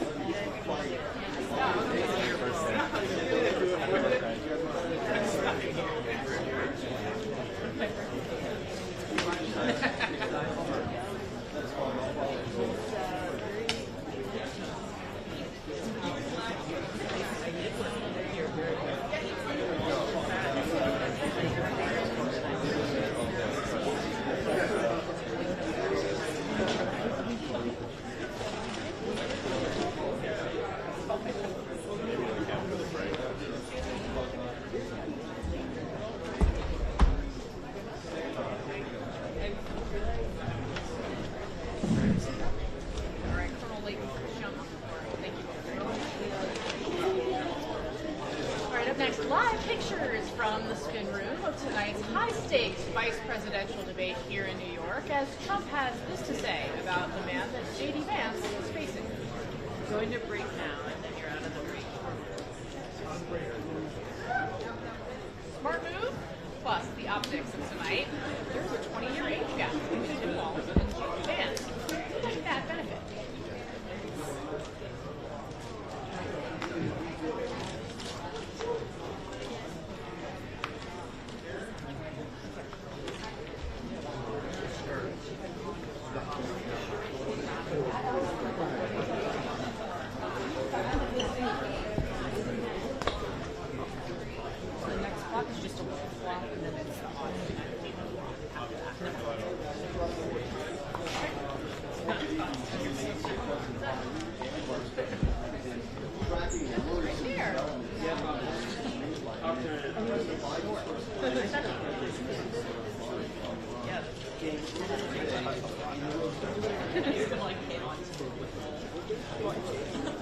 Probably better than Wolf's gonna talk to him. Yeah, easy talk with him. He'd be like, "Hey Jeff, what do you think?"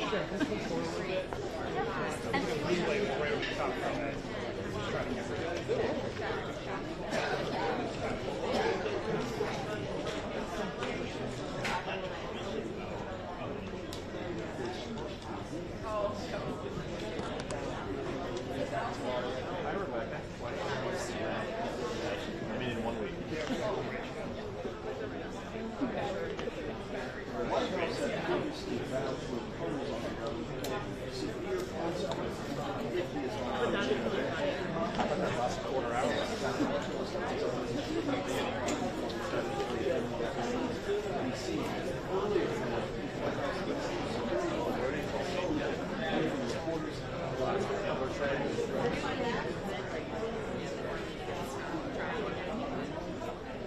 You never know. Rod is ready. I'm ready. Whatever I want to do.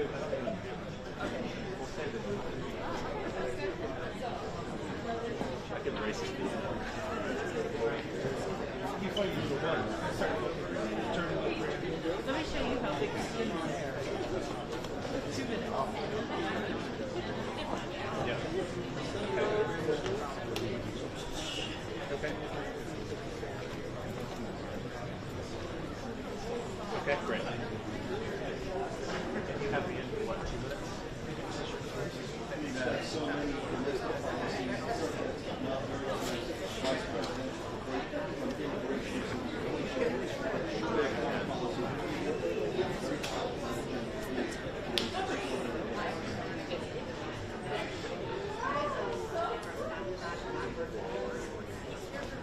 Thank you for letting me.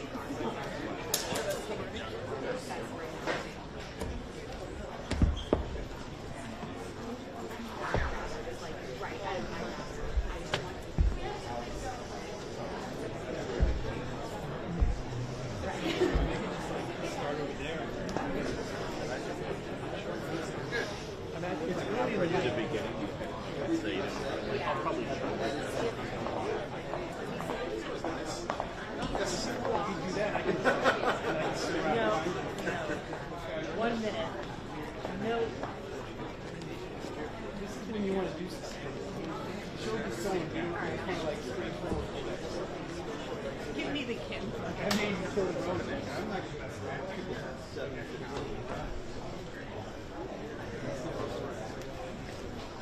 Too many things that can go wrong. I put it on auto every 30 seconds.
there is no question that foreign policy is hanging over this debate, much more so than it would have been even a few hours ago.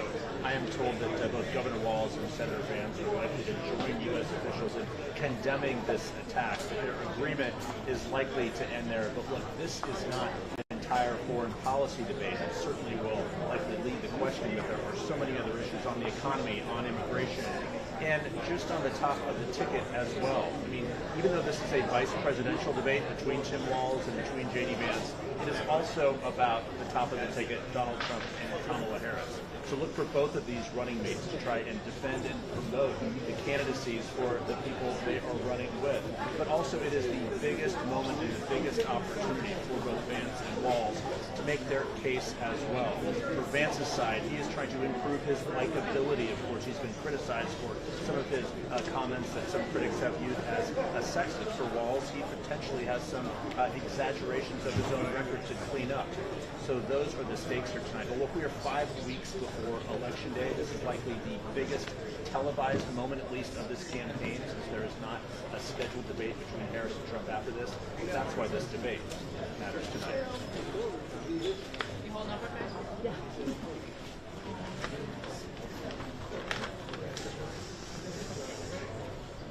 I will. Thank you. Okay, good dinner. Thanks. We'll check it. Thank you. They said there was some traffic items late, but it wasn't bad. Anyway, we got to redo the scare without the CBS. Yeah. No, it's a Oh, it is Wi-Fi. Was like this. Oh, yeah. I was That was the reason why. How do you get CBS? Well, we should this. That problem was just You have to redo this thing. Now it's so great. You're good. You got 2 meg on me. It's enough to run the whole thing. Well, let's redo this theater without CBS in it. Yeah. Hey, and we can also go back that way. Let's take a look.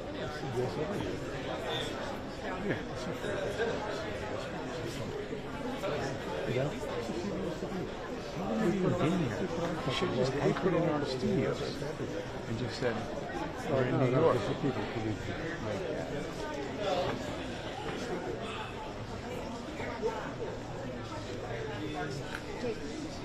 Cold in here. I know. I gotta get I have one. We got one bag back there, backstage. It's freezing. I'm not supposed to be back there. Yeah. They told us back there. There's no room.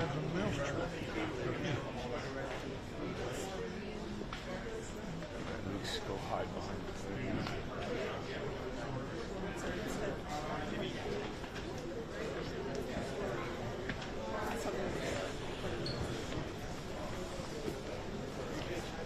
Ted, is this a 280 or a 200? 280, yeah.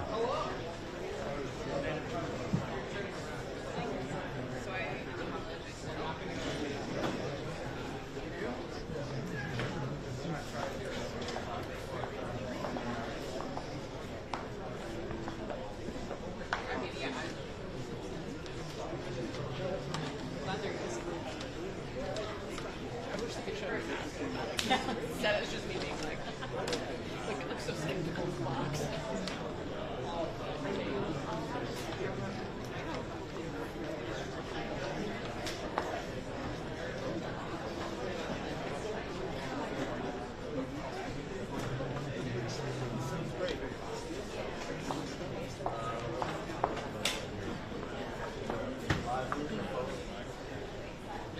All right, I'll take that. We got 7 o'clock. Test 1, 2.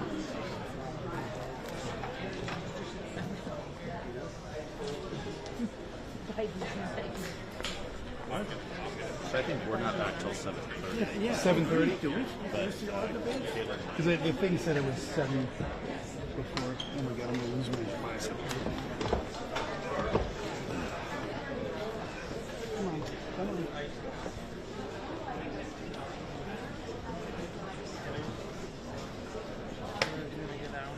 Okay, we'll see you in a bit.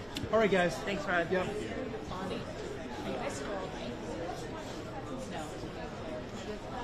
I saw your shot. 7:04. Beautiful. Yeah. What? We're I saw done. your shot. It looked beautiful. He has Did one it really, hit, or you just I feel think, me? Yeah, it looked very good. at 7:30. The One audio more was hit. all messed up. I think I did hear that. As soon as he started And then after talking, the it debate, started it having like these little weird All little right. crackles. I'm And then getting on. as soon as the live shot was over, it sounded great. Stays fresh. I mean, dude, this is like not going to work. It's not. It's not It's gonna not going to work. work. It's not. We have to get those electrosonics on the back of the FX6s like NBC does. Yeah. There's no doubt about it. I agree with that 100%. These are not going to work. No. No way. This is not going to work. I appreciate what's going on, but Yeah. you know, if I have to write emails to every single executive in this company, like, listen, you're going to have to break the bank and you're going to have to start buying real stuff. Yeah. This is not- Especially. You are going to lose stuff. You got to read. If you look at NBC's FX6s, they have electrosonics bolted onto the back. I knew it. That little thing. Whatever company. They started crashing in the middle of the night. Look at this thing. Oh, okay. Associated Press? No, don't worry about it. I'm not worried about it. Yeah.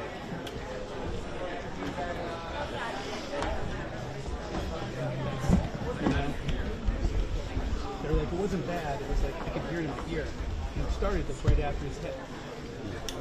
And I don't know if it was maybe like the receiver transmitter thing is like in here somewhere, so it was like kind of being blocked. You know what I mean? And it was, I had to go through his hand because it's live. I can't put electrosonics on this. I thought about bringing the Sony, but then I was like, I'm not going to bring it over. Hey, Rod, we've got to come through here. Yeah. Thank you. Here we go. Thank you.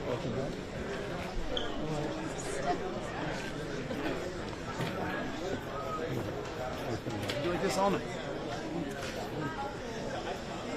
It's going to be crazy.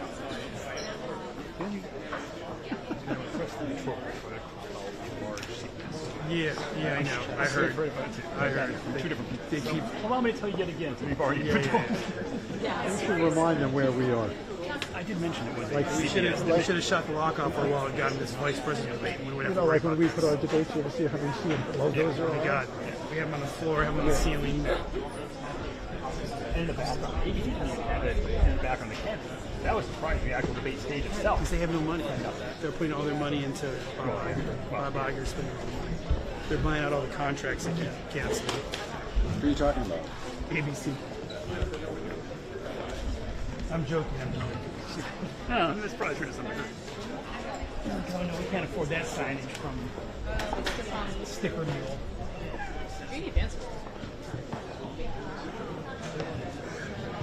Kara, how goes it? You want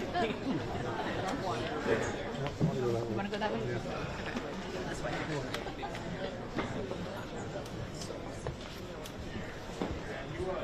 Anything?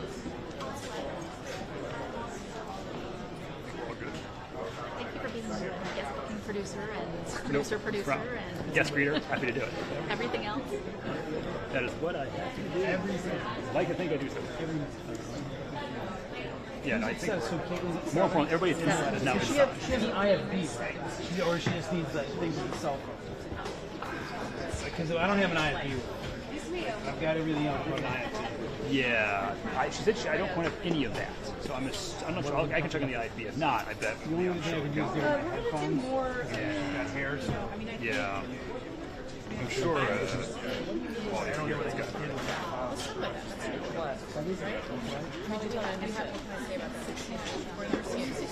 Actually, it's probably stealing off the set. Yeah, but they've got to have an extra. Jason. He's got to have it. Right?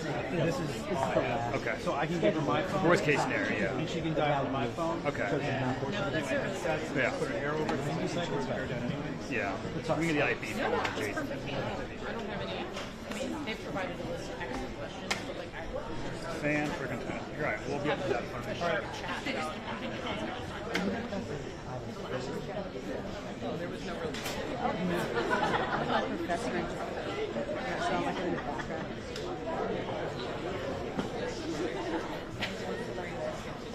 Hey, Rod. No, just we're a little wide. Maybe have a camera in the shot like this. Does that help out? Yeah, that's good. It's like active part of the scene.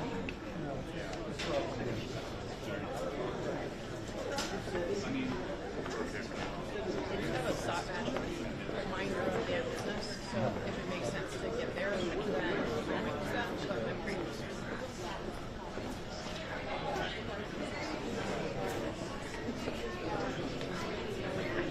So Wolf does the T's here, or I do? They changed it to you. Okay, all right. Okay. What's the question? I mean, I've seen MYO. 10 seconds back. 5.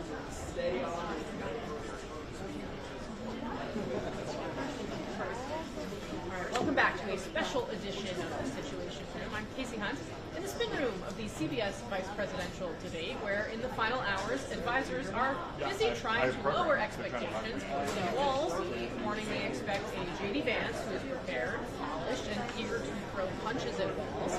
David Chalian and Audie Cornish are back with me. So as this is, of course, unfolding behind us, we've seen surrogates like Stefanik came through here. But David, the chatter is all about the 60 Minutes interview that would have been conducted right in this complex, I think across the street. Or at least, House at 60 Minutes. Yes. Exactly. We're in the CBS, longtime CBS News headquarters, but now Donald Trump says he's not going to participate. And that means that tonight is the only really big moment left on the calendar. Why do you think he pulled out of the city? You know, his campaign put out a statement, Stephen Trump's spokesperson did, referring to that CBS reporting campaign wanted to intersperse the interview with some fact-checking.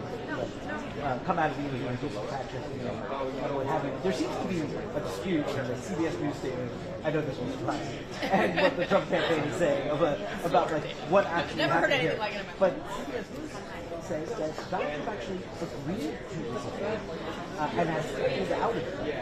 The Trump campaign version of it, there were discussions, but nothing was ever locked in stone. So we haven't heard from the former president yet. I'd be eager to hear his thinking because we know Donald Trump, he really likes 60 Minutes. He likes the cachet that brings. He has done it many, many times. He talked about being stable with Vladimir Putin when they appeared together a few years ago on the same night. It's a status marker, like being on the cover of Time magazine. Exactly. Right? And so this feeds into Donald Trump's persona of the media ecosystem.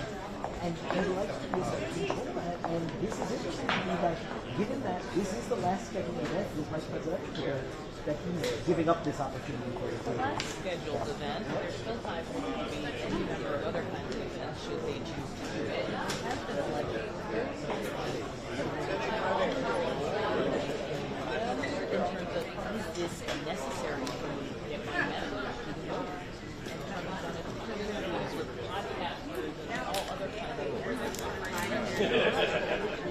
that they have as well as Trump. Just give me a thumbs up.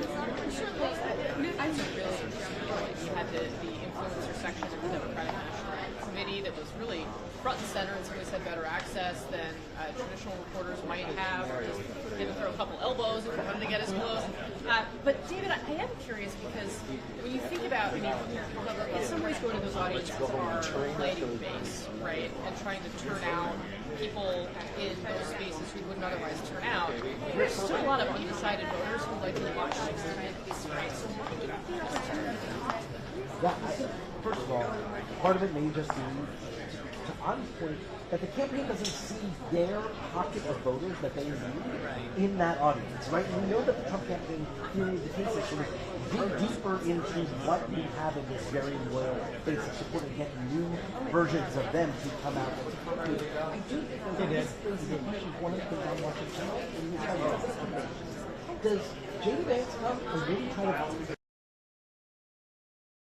or is he coming to find new base voters? Does Walls take a different approach? Does he actually come and try to take a different I think we are going to see tonight which audiences these guys will talk. Yeah, they got it. Yeah.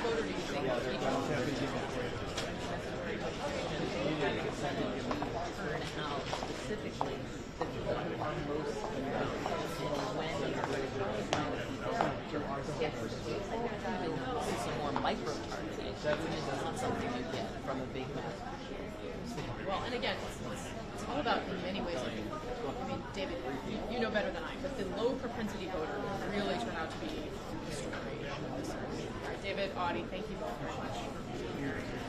All right, coming up next, our breaking news coverage continues.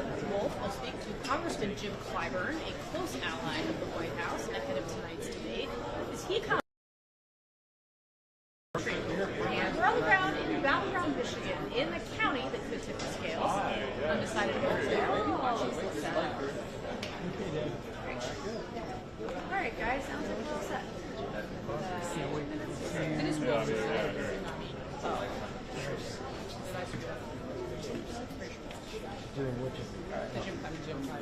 Yeah, it's Wolf. No, it was, yes. Thank you. No, thank you for coming. I'm glad I Clarence. David, I'm so glad you were. Clarence. Not much clearance, but there's clearance. Thank you. Yep. Thanks, guys. Have a Doing good it. night. You guys are all done? Well, we are. Other people. Good luck to you. Good luck to you.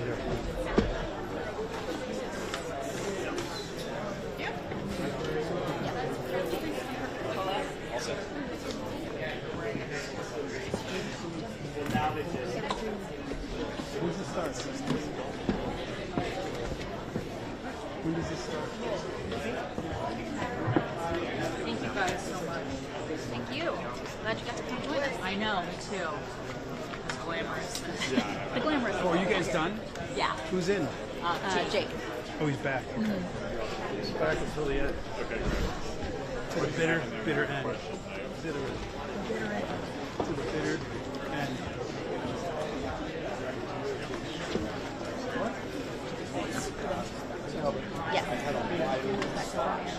All set.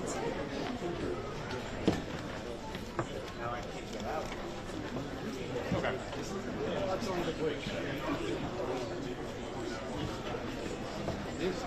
That's going to stay. I'm glad that worked. This is the only power supply.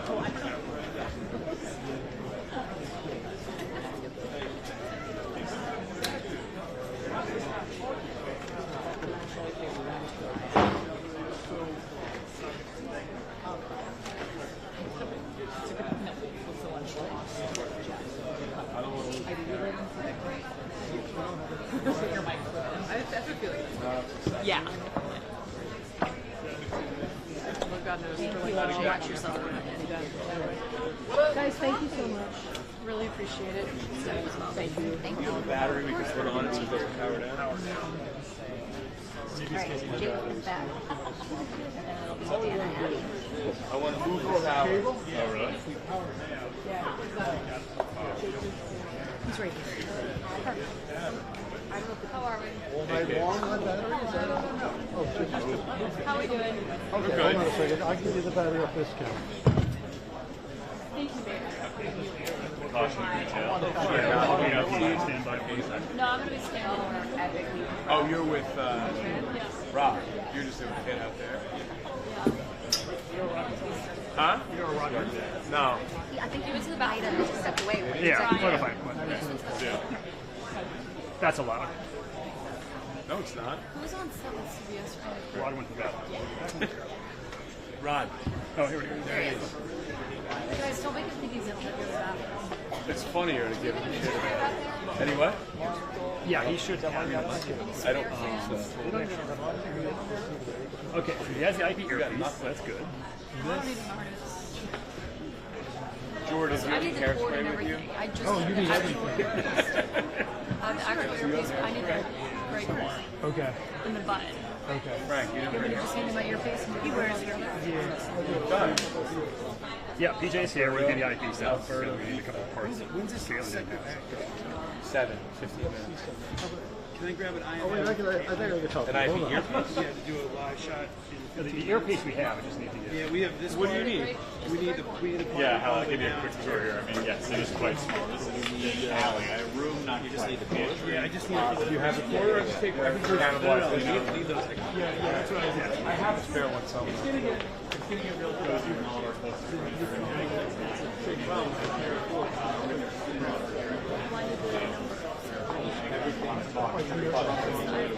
Come out and declare your own victory after the debate. My money's on Vance Harris here tonight. And of course, we've got a lot of time to trouble.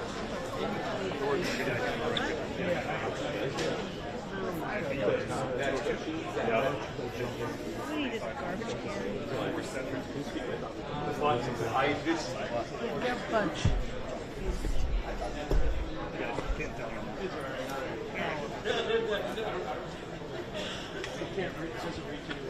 It doesn't reach that? Yeah. Oh. We're trying to move this paddle. Everything shot. Shot.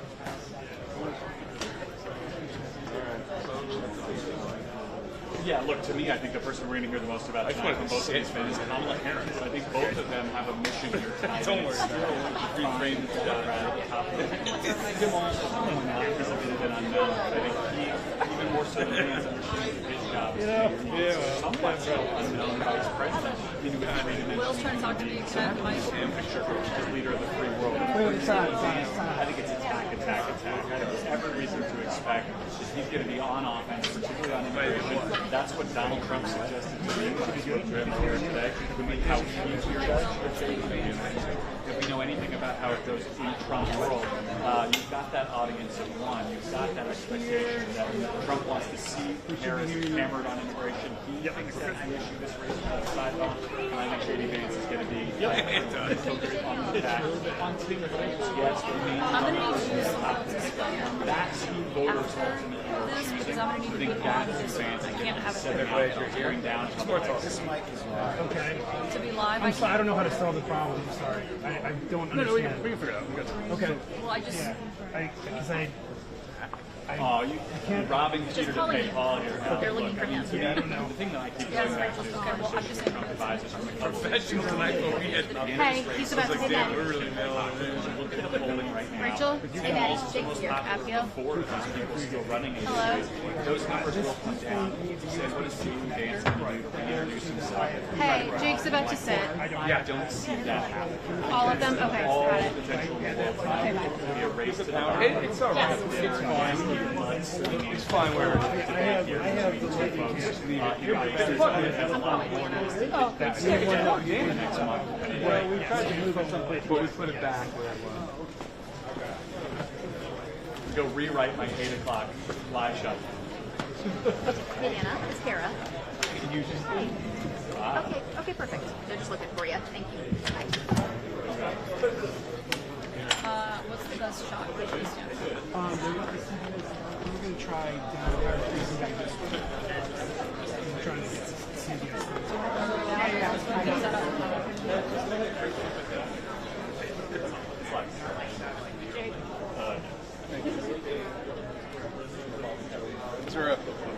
Should be in there.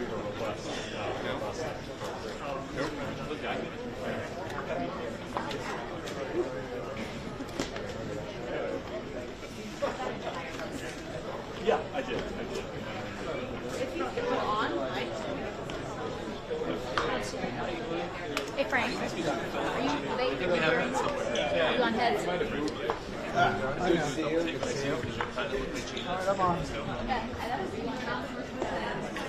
Sounds like Gina. Not at this point of the scene. I like you better than Gina.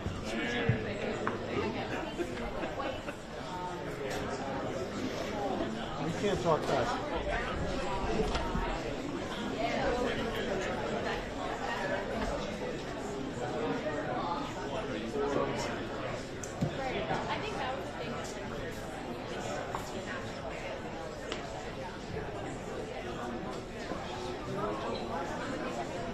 Hey, Frank. Tell them we can't talk. You can only hear. We can't talk. Okay. It will run. That's why the two PGs in the platform can only hear. They can't talk back apparently.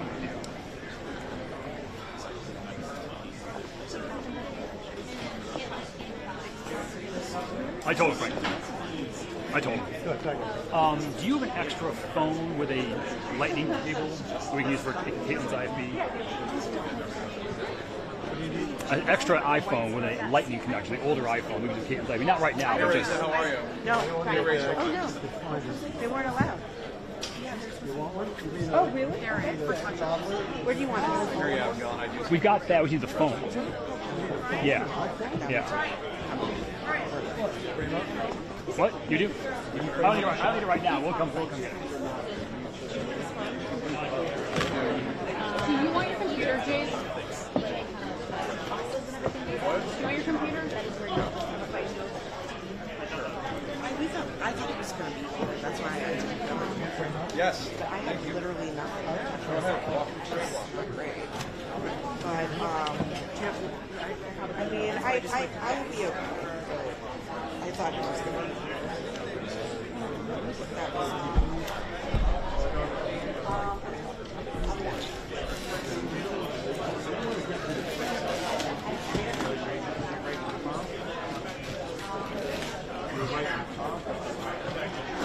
For now.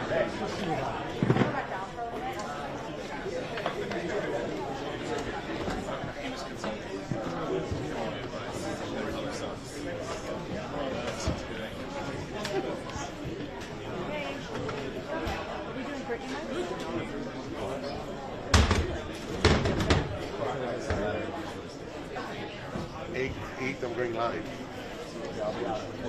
Yeah, we'll organize. Hey.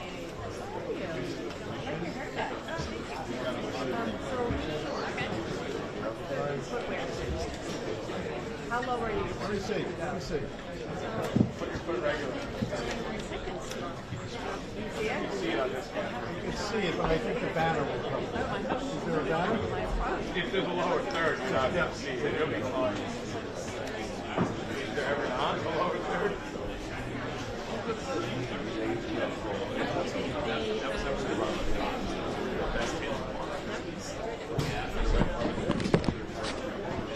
I don't care. I'm just saying they'll see it. It doesn't bother me. I really below 30. Sitting. With a table or above waist. Water?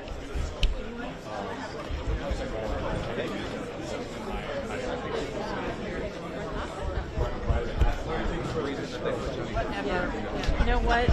I'm just trying to be helpful. Get out.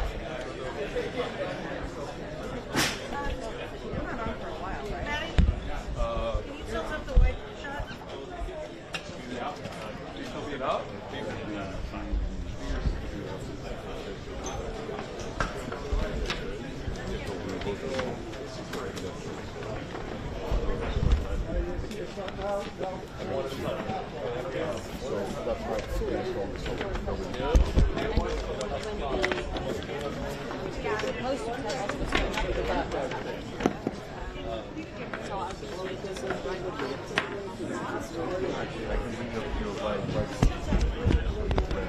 No, just wait. Now it's like your side Do you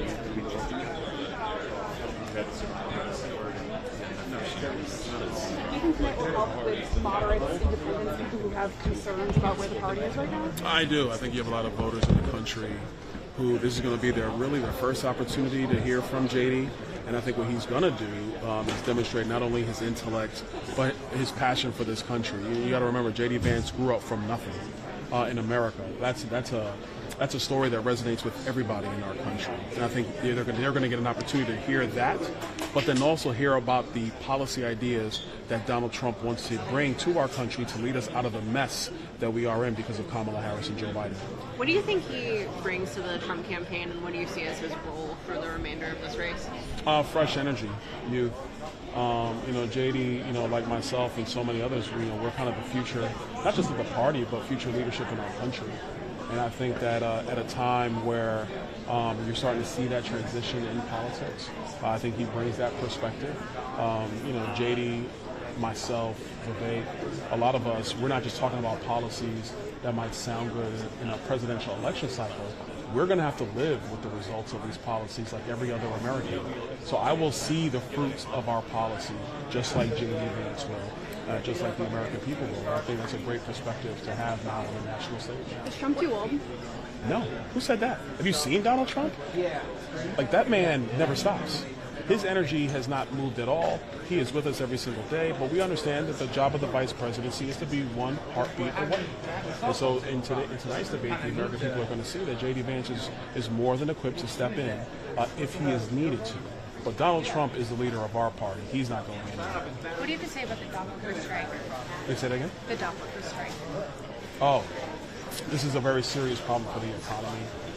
In my view, Joe Biden should have stepped in to stop the strike from happening because it is going to destabilize our economy and the people that are going to suffer more. Poor people in our country, yet again, suffering. This is something where I hope the dock workers are able to come to an agreement pretty soon.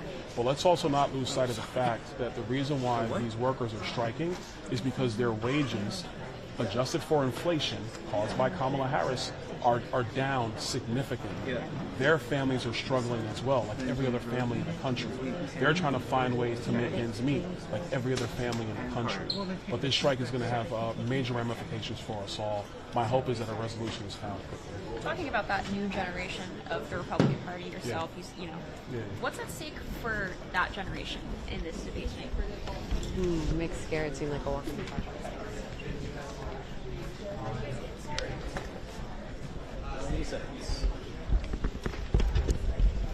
Jim Sciutto, Jake Tapper, do you hear me?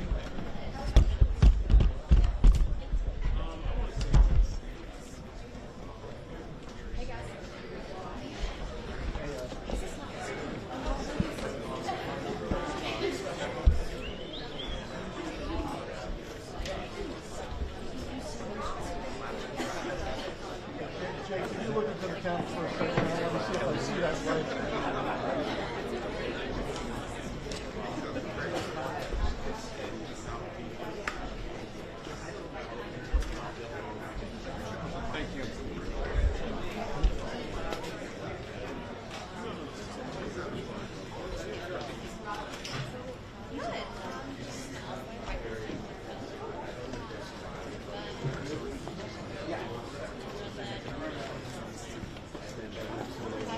Okay.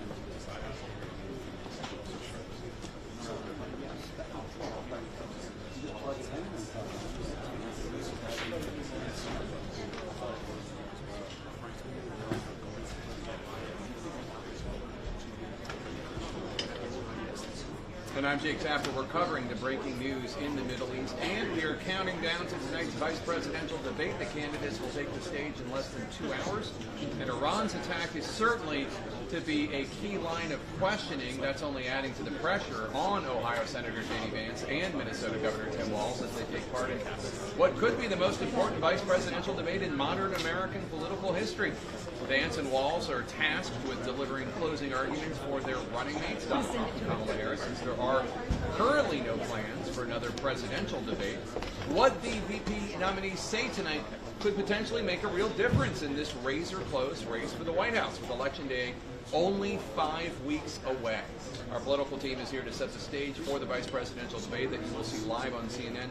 And our correspondents are standing by in the Middle East to give us the very latest on the aftermath of that Iranian attack. First up this hour, the dangerous escalation in the Middle East, where Iran launched an unprecedented barrage of ballistic missiles into Israel.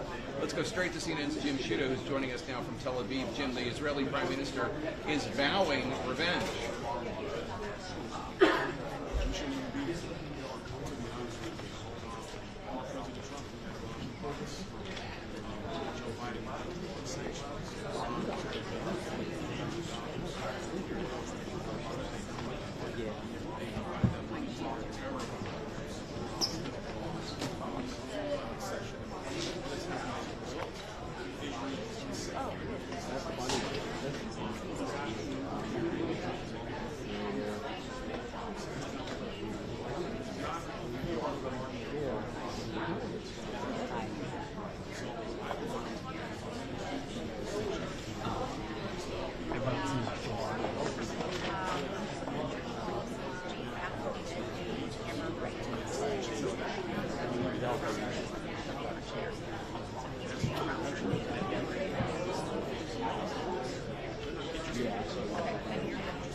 Oh, yeah, yeah.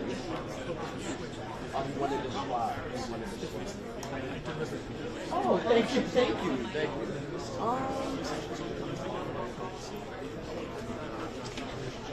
Wherever you go. Oh, you definitely said it. That's what let's see.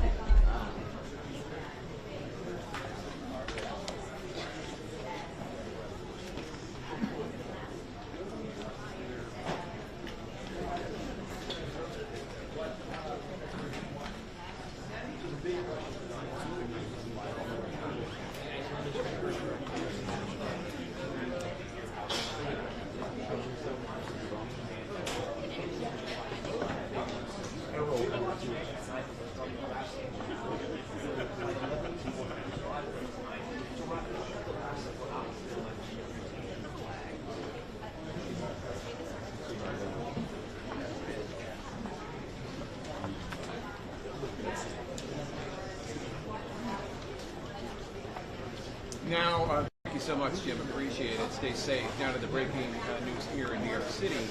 The vice presidential debate between Minnesota Governor Tim Walz and Ohio Senator J.D. Vance. CNN's Caitlin Collins is in the debate spin room, normally the studio for John Oliver's show on HBO last week tonight.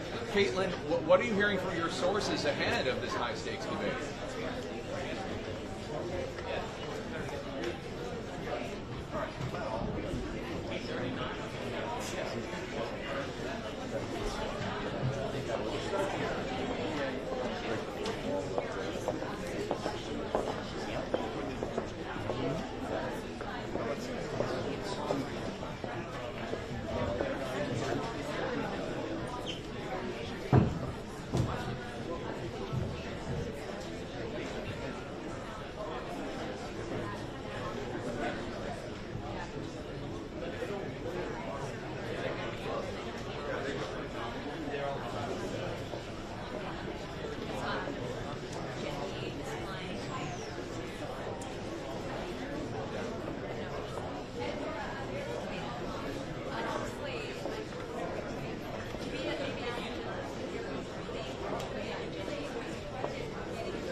Caitlin Collins, thanks so much. Anderson?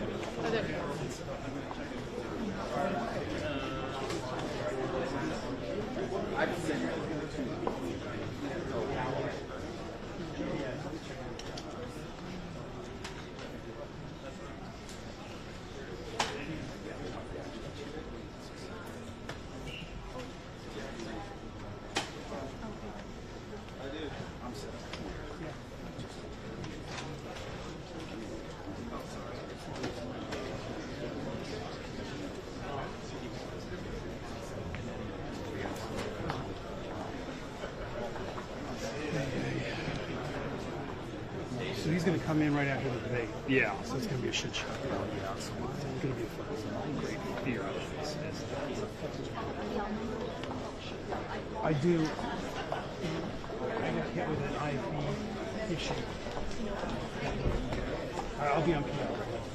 You have the number. Yeah. My great fear on the Zoom situation. If the dance shows up.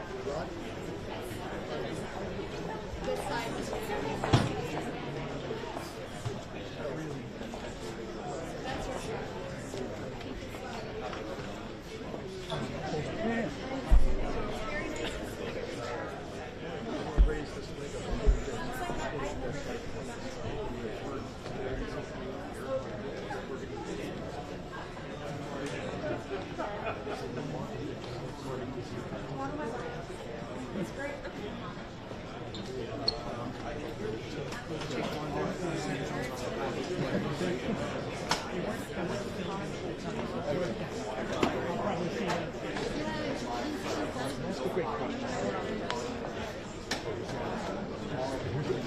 I need to confirm everything downstairs. I was like, I'm going downstairs and back up here as well. Confirm. But you got a spinning edition.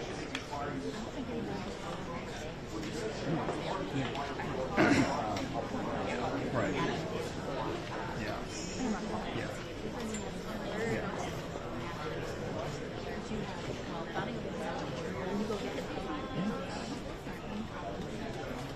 So what's that?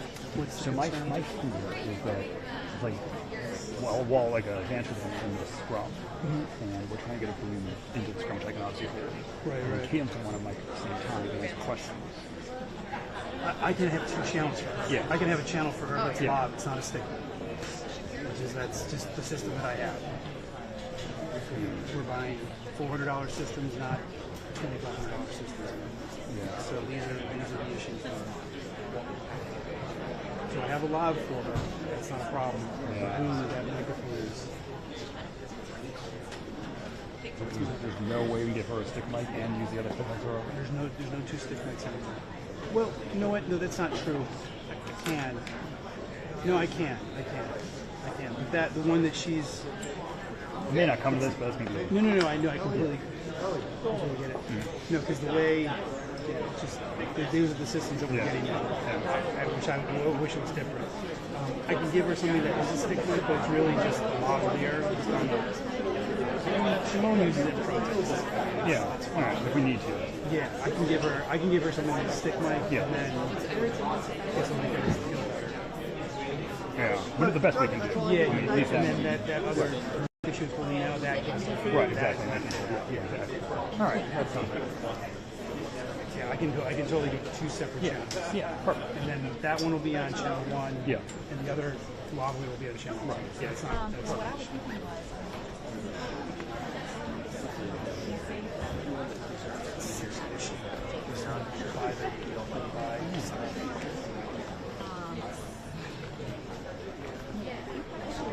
next. I think it's Zelen we're going to check. I thought Hey, Will Bryan. you said Zeleny was back at 7:30. Hey, is Zeleny next up on the Roman camera at 7:30? Is that next one? so that's next time. Got it. Yeah, Zeleny at 7:30. Okay.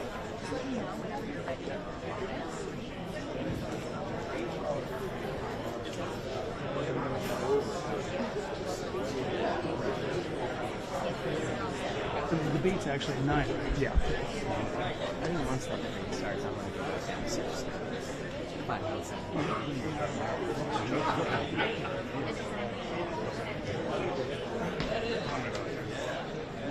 what is the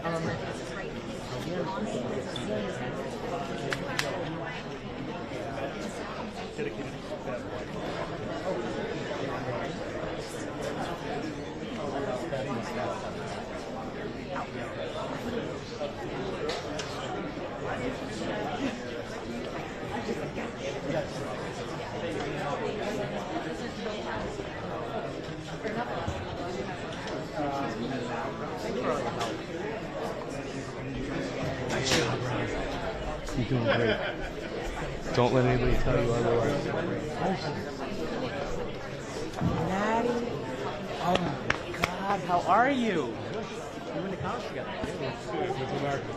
Did you see Adam Keefe? No. Oh yeah, I did. How are you? How's the family?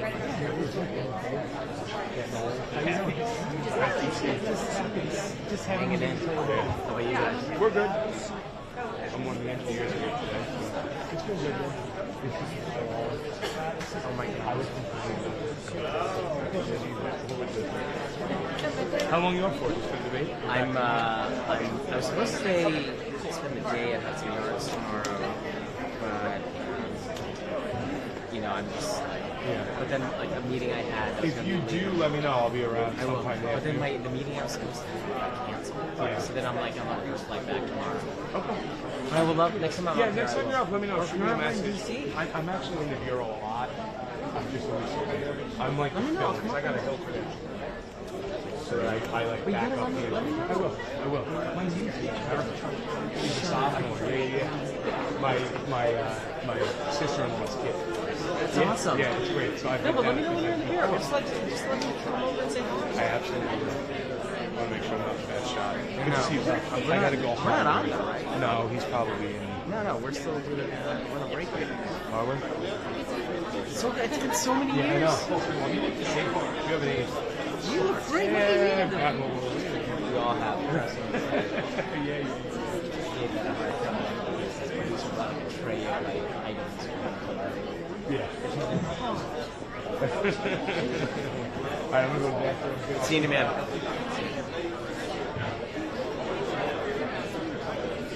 Yeah.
Yeah, cool.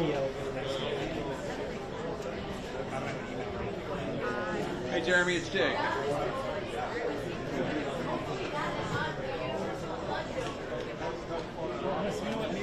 Is there anyone?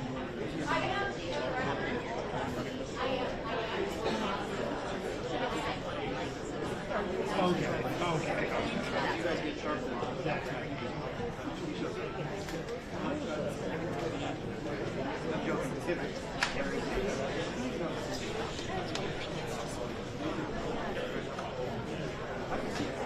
It's not in Boston.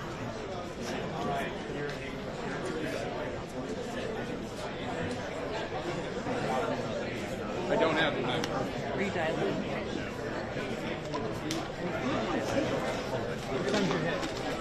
I don't know, but soon. Sooner rather than later. They're like going to go to break and then... It's possible. It is? Yeah, he just took it. 2 seconds ago. Okay. Sorry to say. Wow. I texted both of you and actually asked them what. Guess what? He just responded.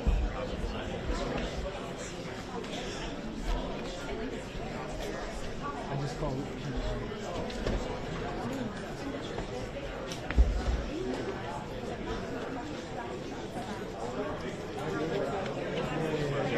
I've known both his for many years.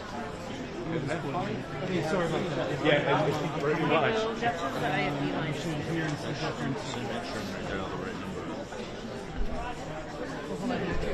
Rod Briola. Carol. 30.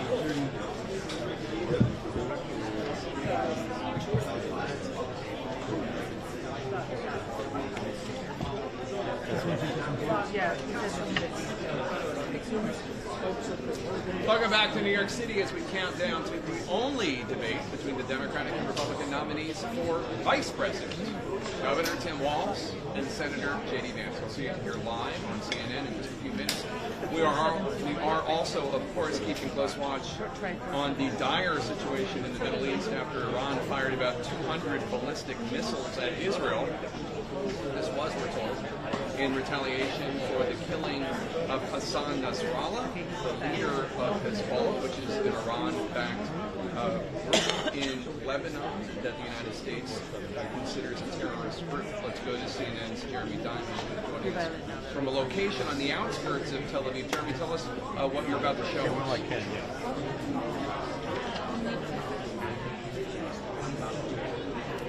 Sorry.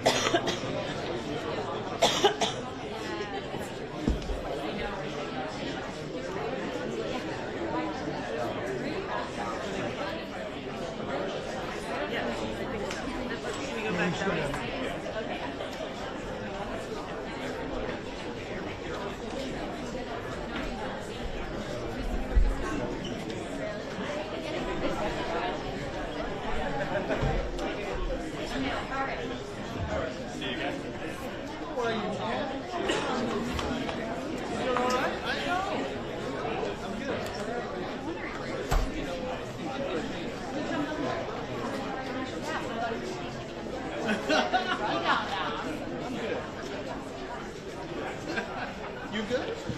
You still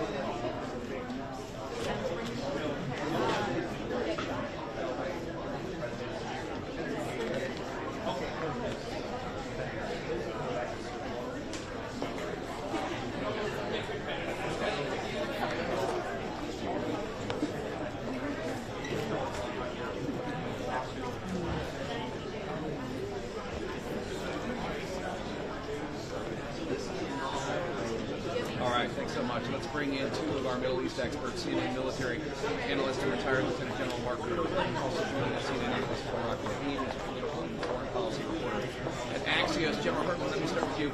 So many, if not most, of these missiles from Iran were intercepted, but how unprecedented and dangerous is a barrage of ballistic missiles such as this, at least theoretically?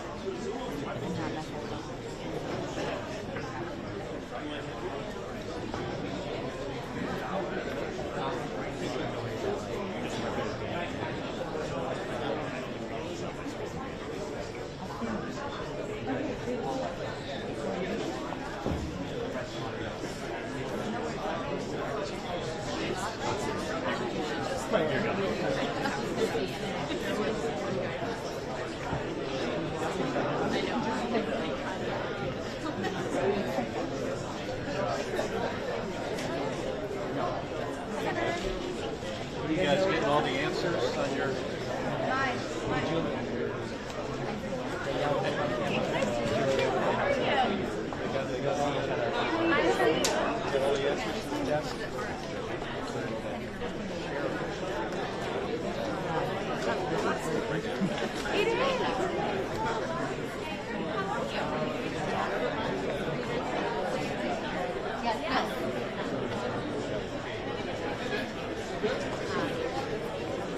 And Barack Ravid, Iran says that this was retaliation for the Israeli killings of Hassan Nasrallah and Ismail Haniyeh, among others. But do you think that Iran and Hezbollah want a wider war? I mean, this is obviously escalatory, but the argument is being made elsewhere that they don't want a wider war. What do you think? Periodic.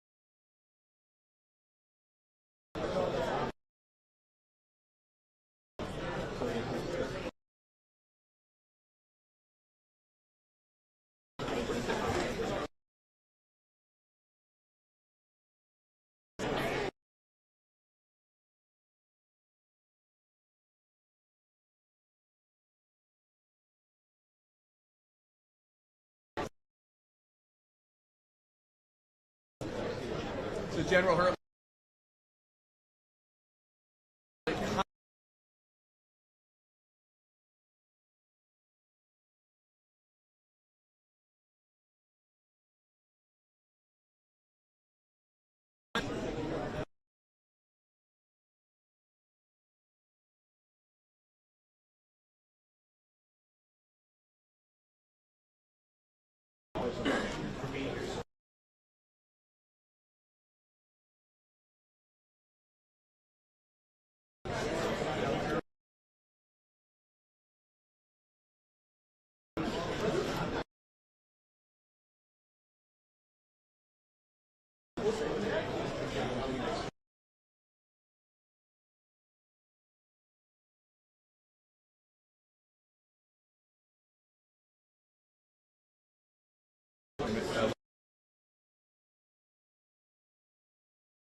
That's some new information.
Jake, how are you?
never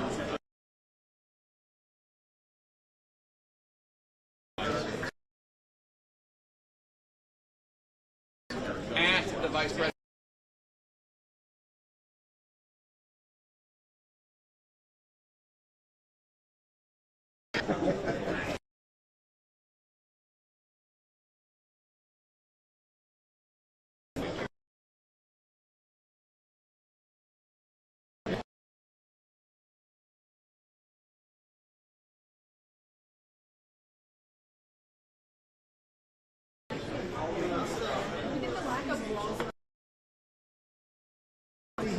I see him out there.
Would you want to buy us to offer security guarantees?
All right, Jeff Zeleny, thanks so much. I really appreciate it. Let's talk about this with my panel.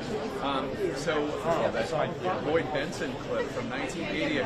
Lloyd, so I just did the math in my head, and I'm not strong at math, but they were closer to the 1960 election when Lloyd Benson said that in 1988 than we are to Lloyd Benson saying that. In 1988, barely. Who is the tougher job tonight? Do you think, J.D. Vance or Tim Wolf?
Let me bring in David Axelrod, who's helped prepare people for debates, as well as cover debates in his previous life. David, what are the challenges you see for bands in walls tonight?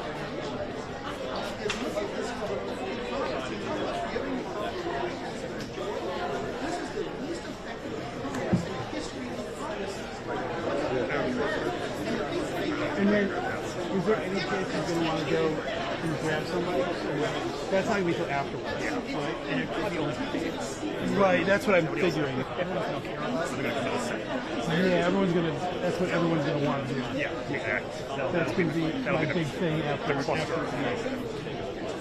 right, well, that'll be easy to get prepped for. Yeah.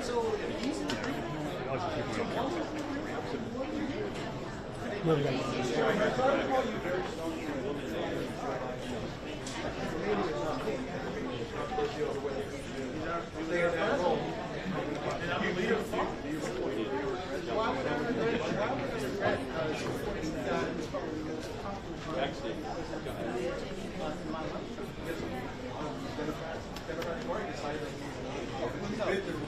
Listen, that's what it's going to be.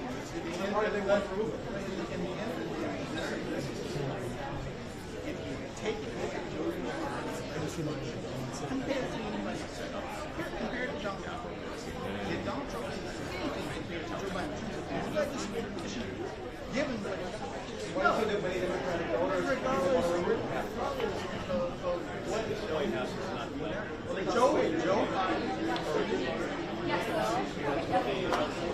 Yeah, I mean, it's an excellent point. I mean, one of the things about J.D. Vance is that to have the right now, J.D. Vance is on TV all the time. He goes on, not just Fox, he goes on CNN, he goes on ABC, CBS, NBC. Walls, David, which is really think about the decision by the Harris campaign. Walls kind of auditioned for the job. Doing these interviews was considered by Kamala Harris and her crew to be really good and charming and feisty and all that. And then he got picked. I assumed as a Sunday show host, I don't know, maybe I can speak for you, but I thought, oh, you know, this is a big arbitrary Democratic guest for the next 6 weeks. He's really not done much at all. Obviously, the last week or so has been big, but what do you think about that decision? That happened. 60 makes it can't even be third one between them. Was he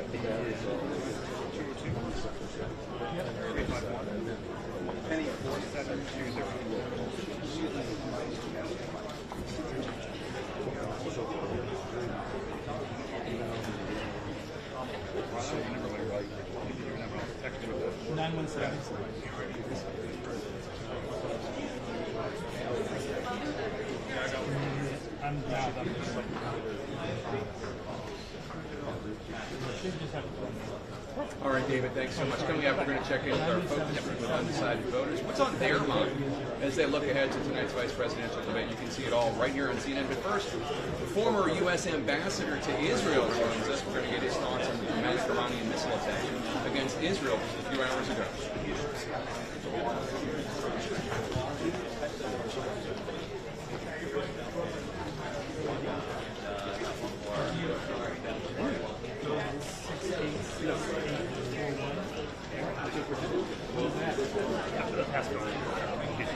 Oh.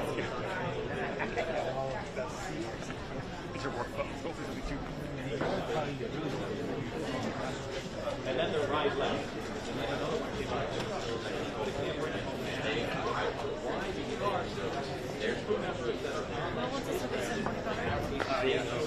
Same number. 40,000 is going to plug in. I just need it because you can look at this. Everyone said our show was glowing. Glowing, that's the most important part. 100%. Because then they're not listening to what I say. I hear you. Everybody's muted anyway.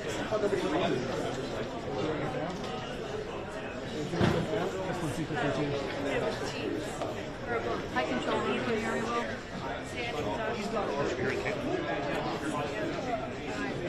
Indeed.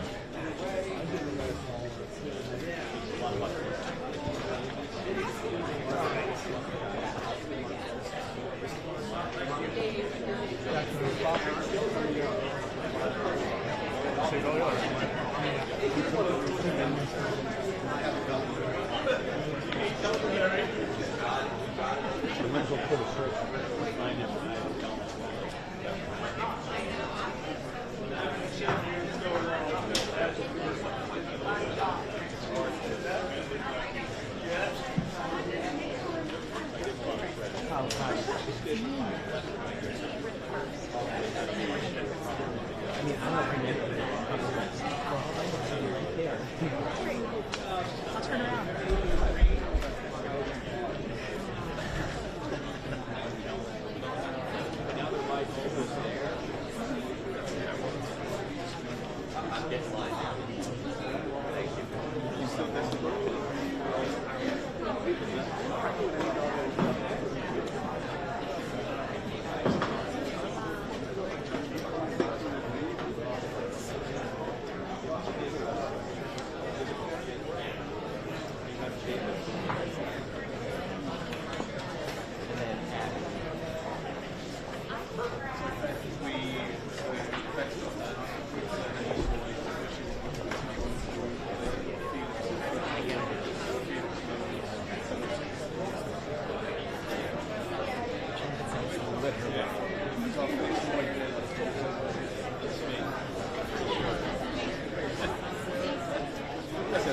Question for you.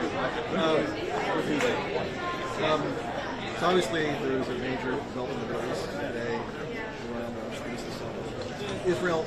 There have been reports that Biden administration officials like Brett Burke,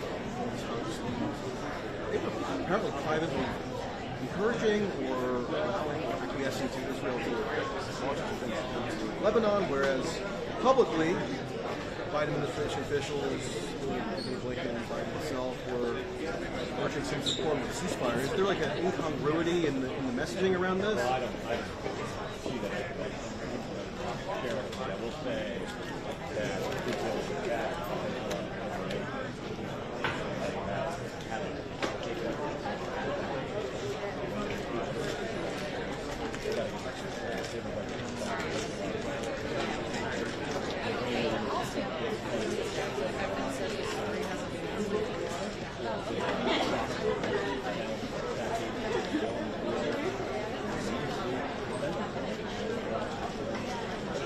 We've gone through almost a year now of these nominal ceasefire negotiations that have never amounted to anything.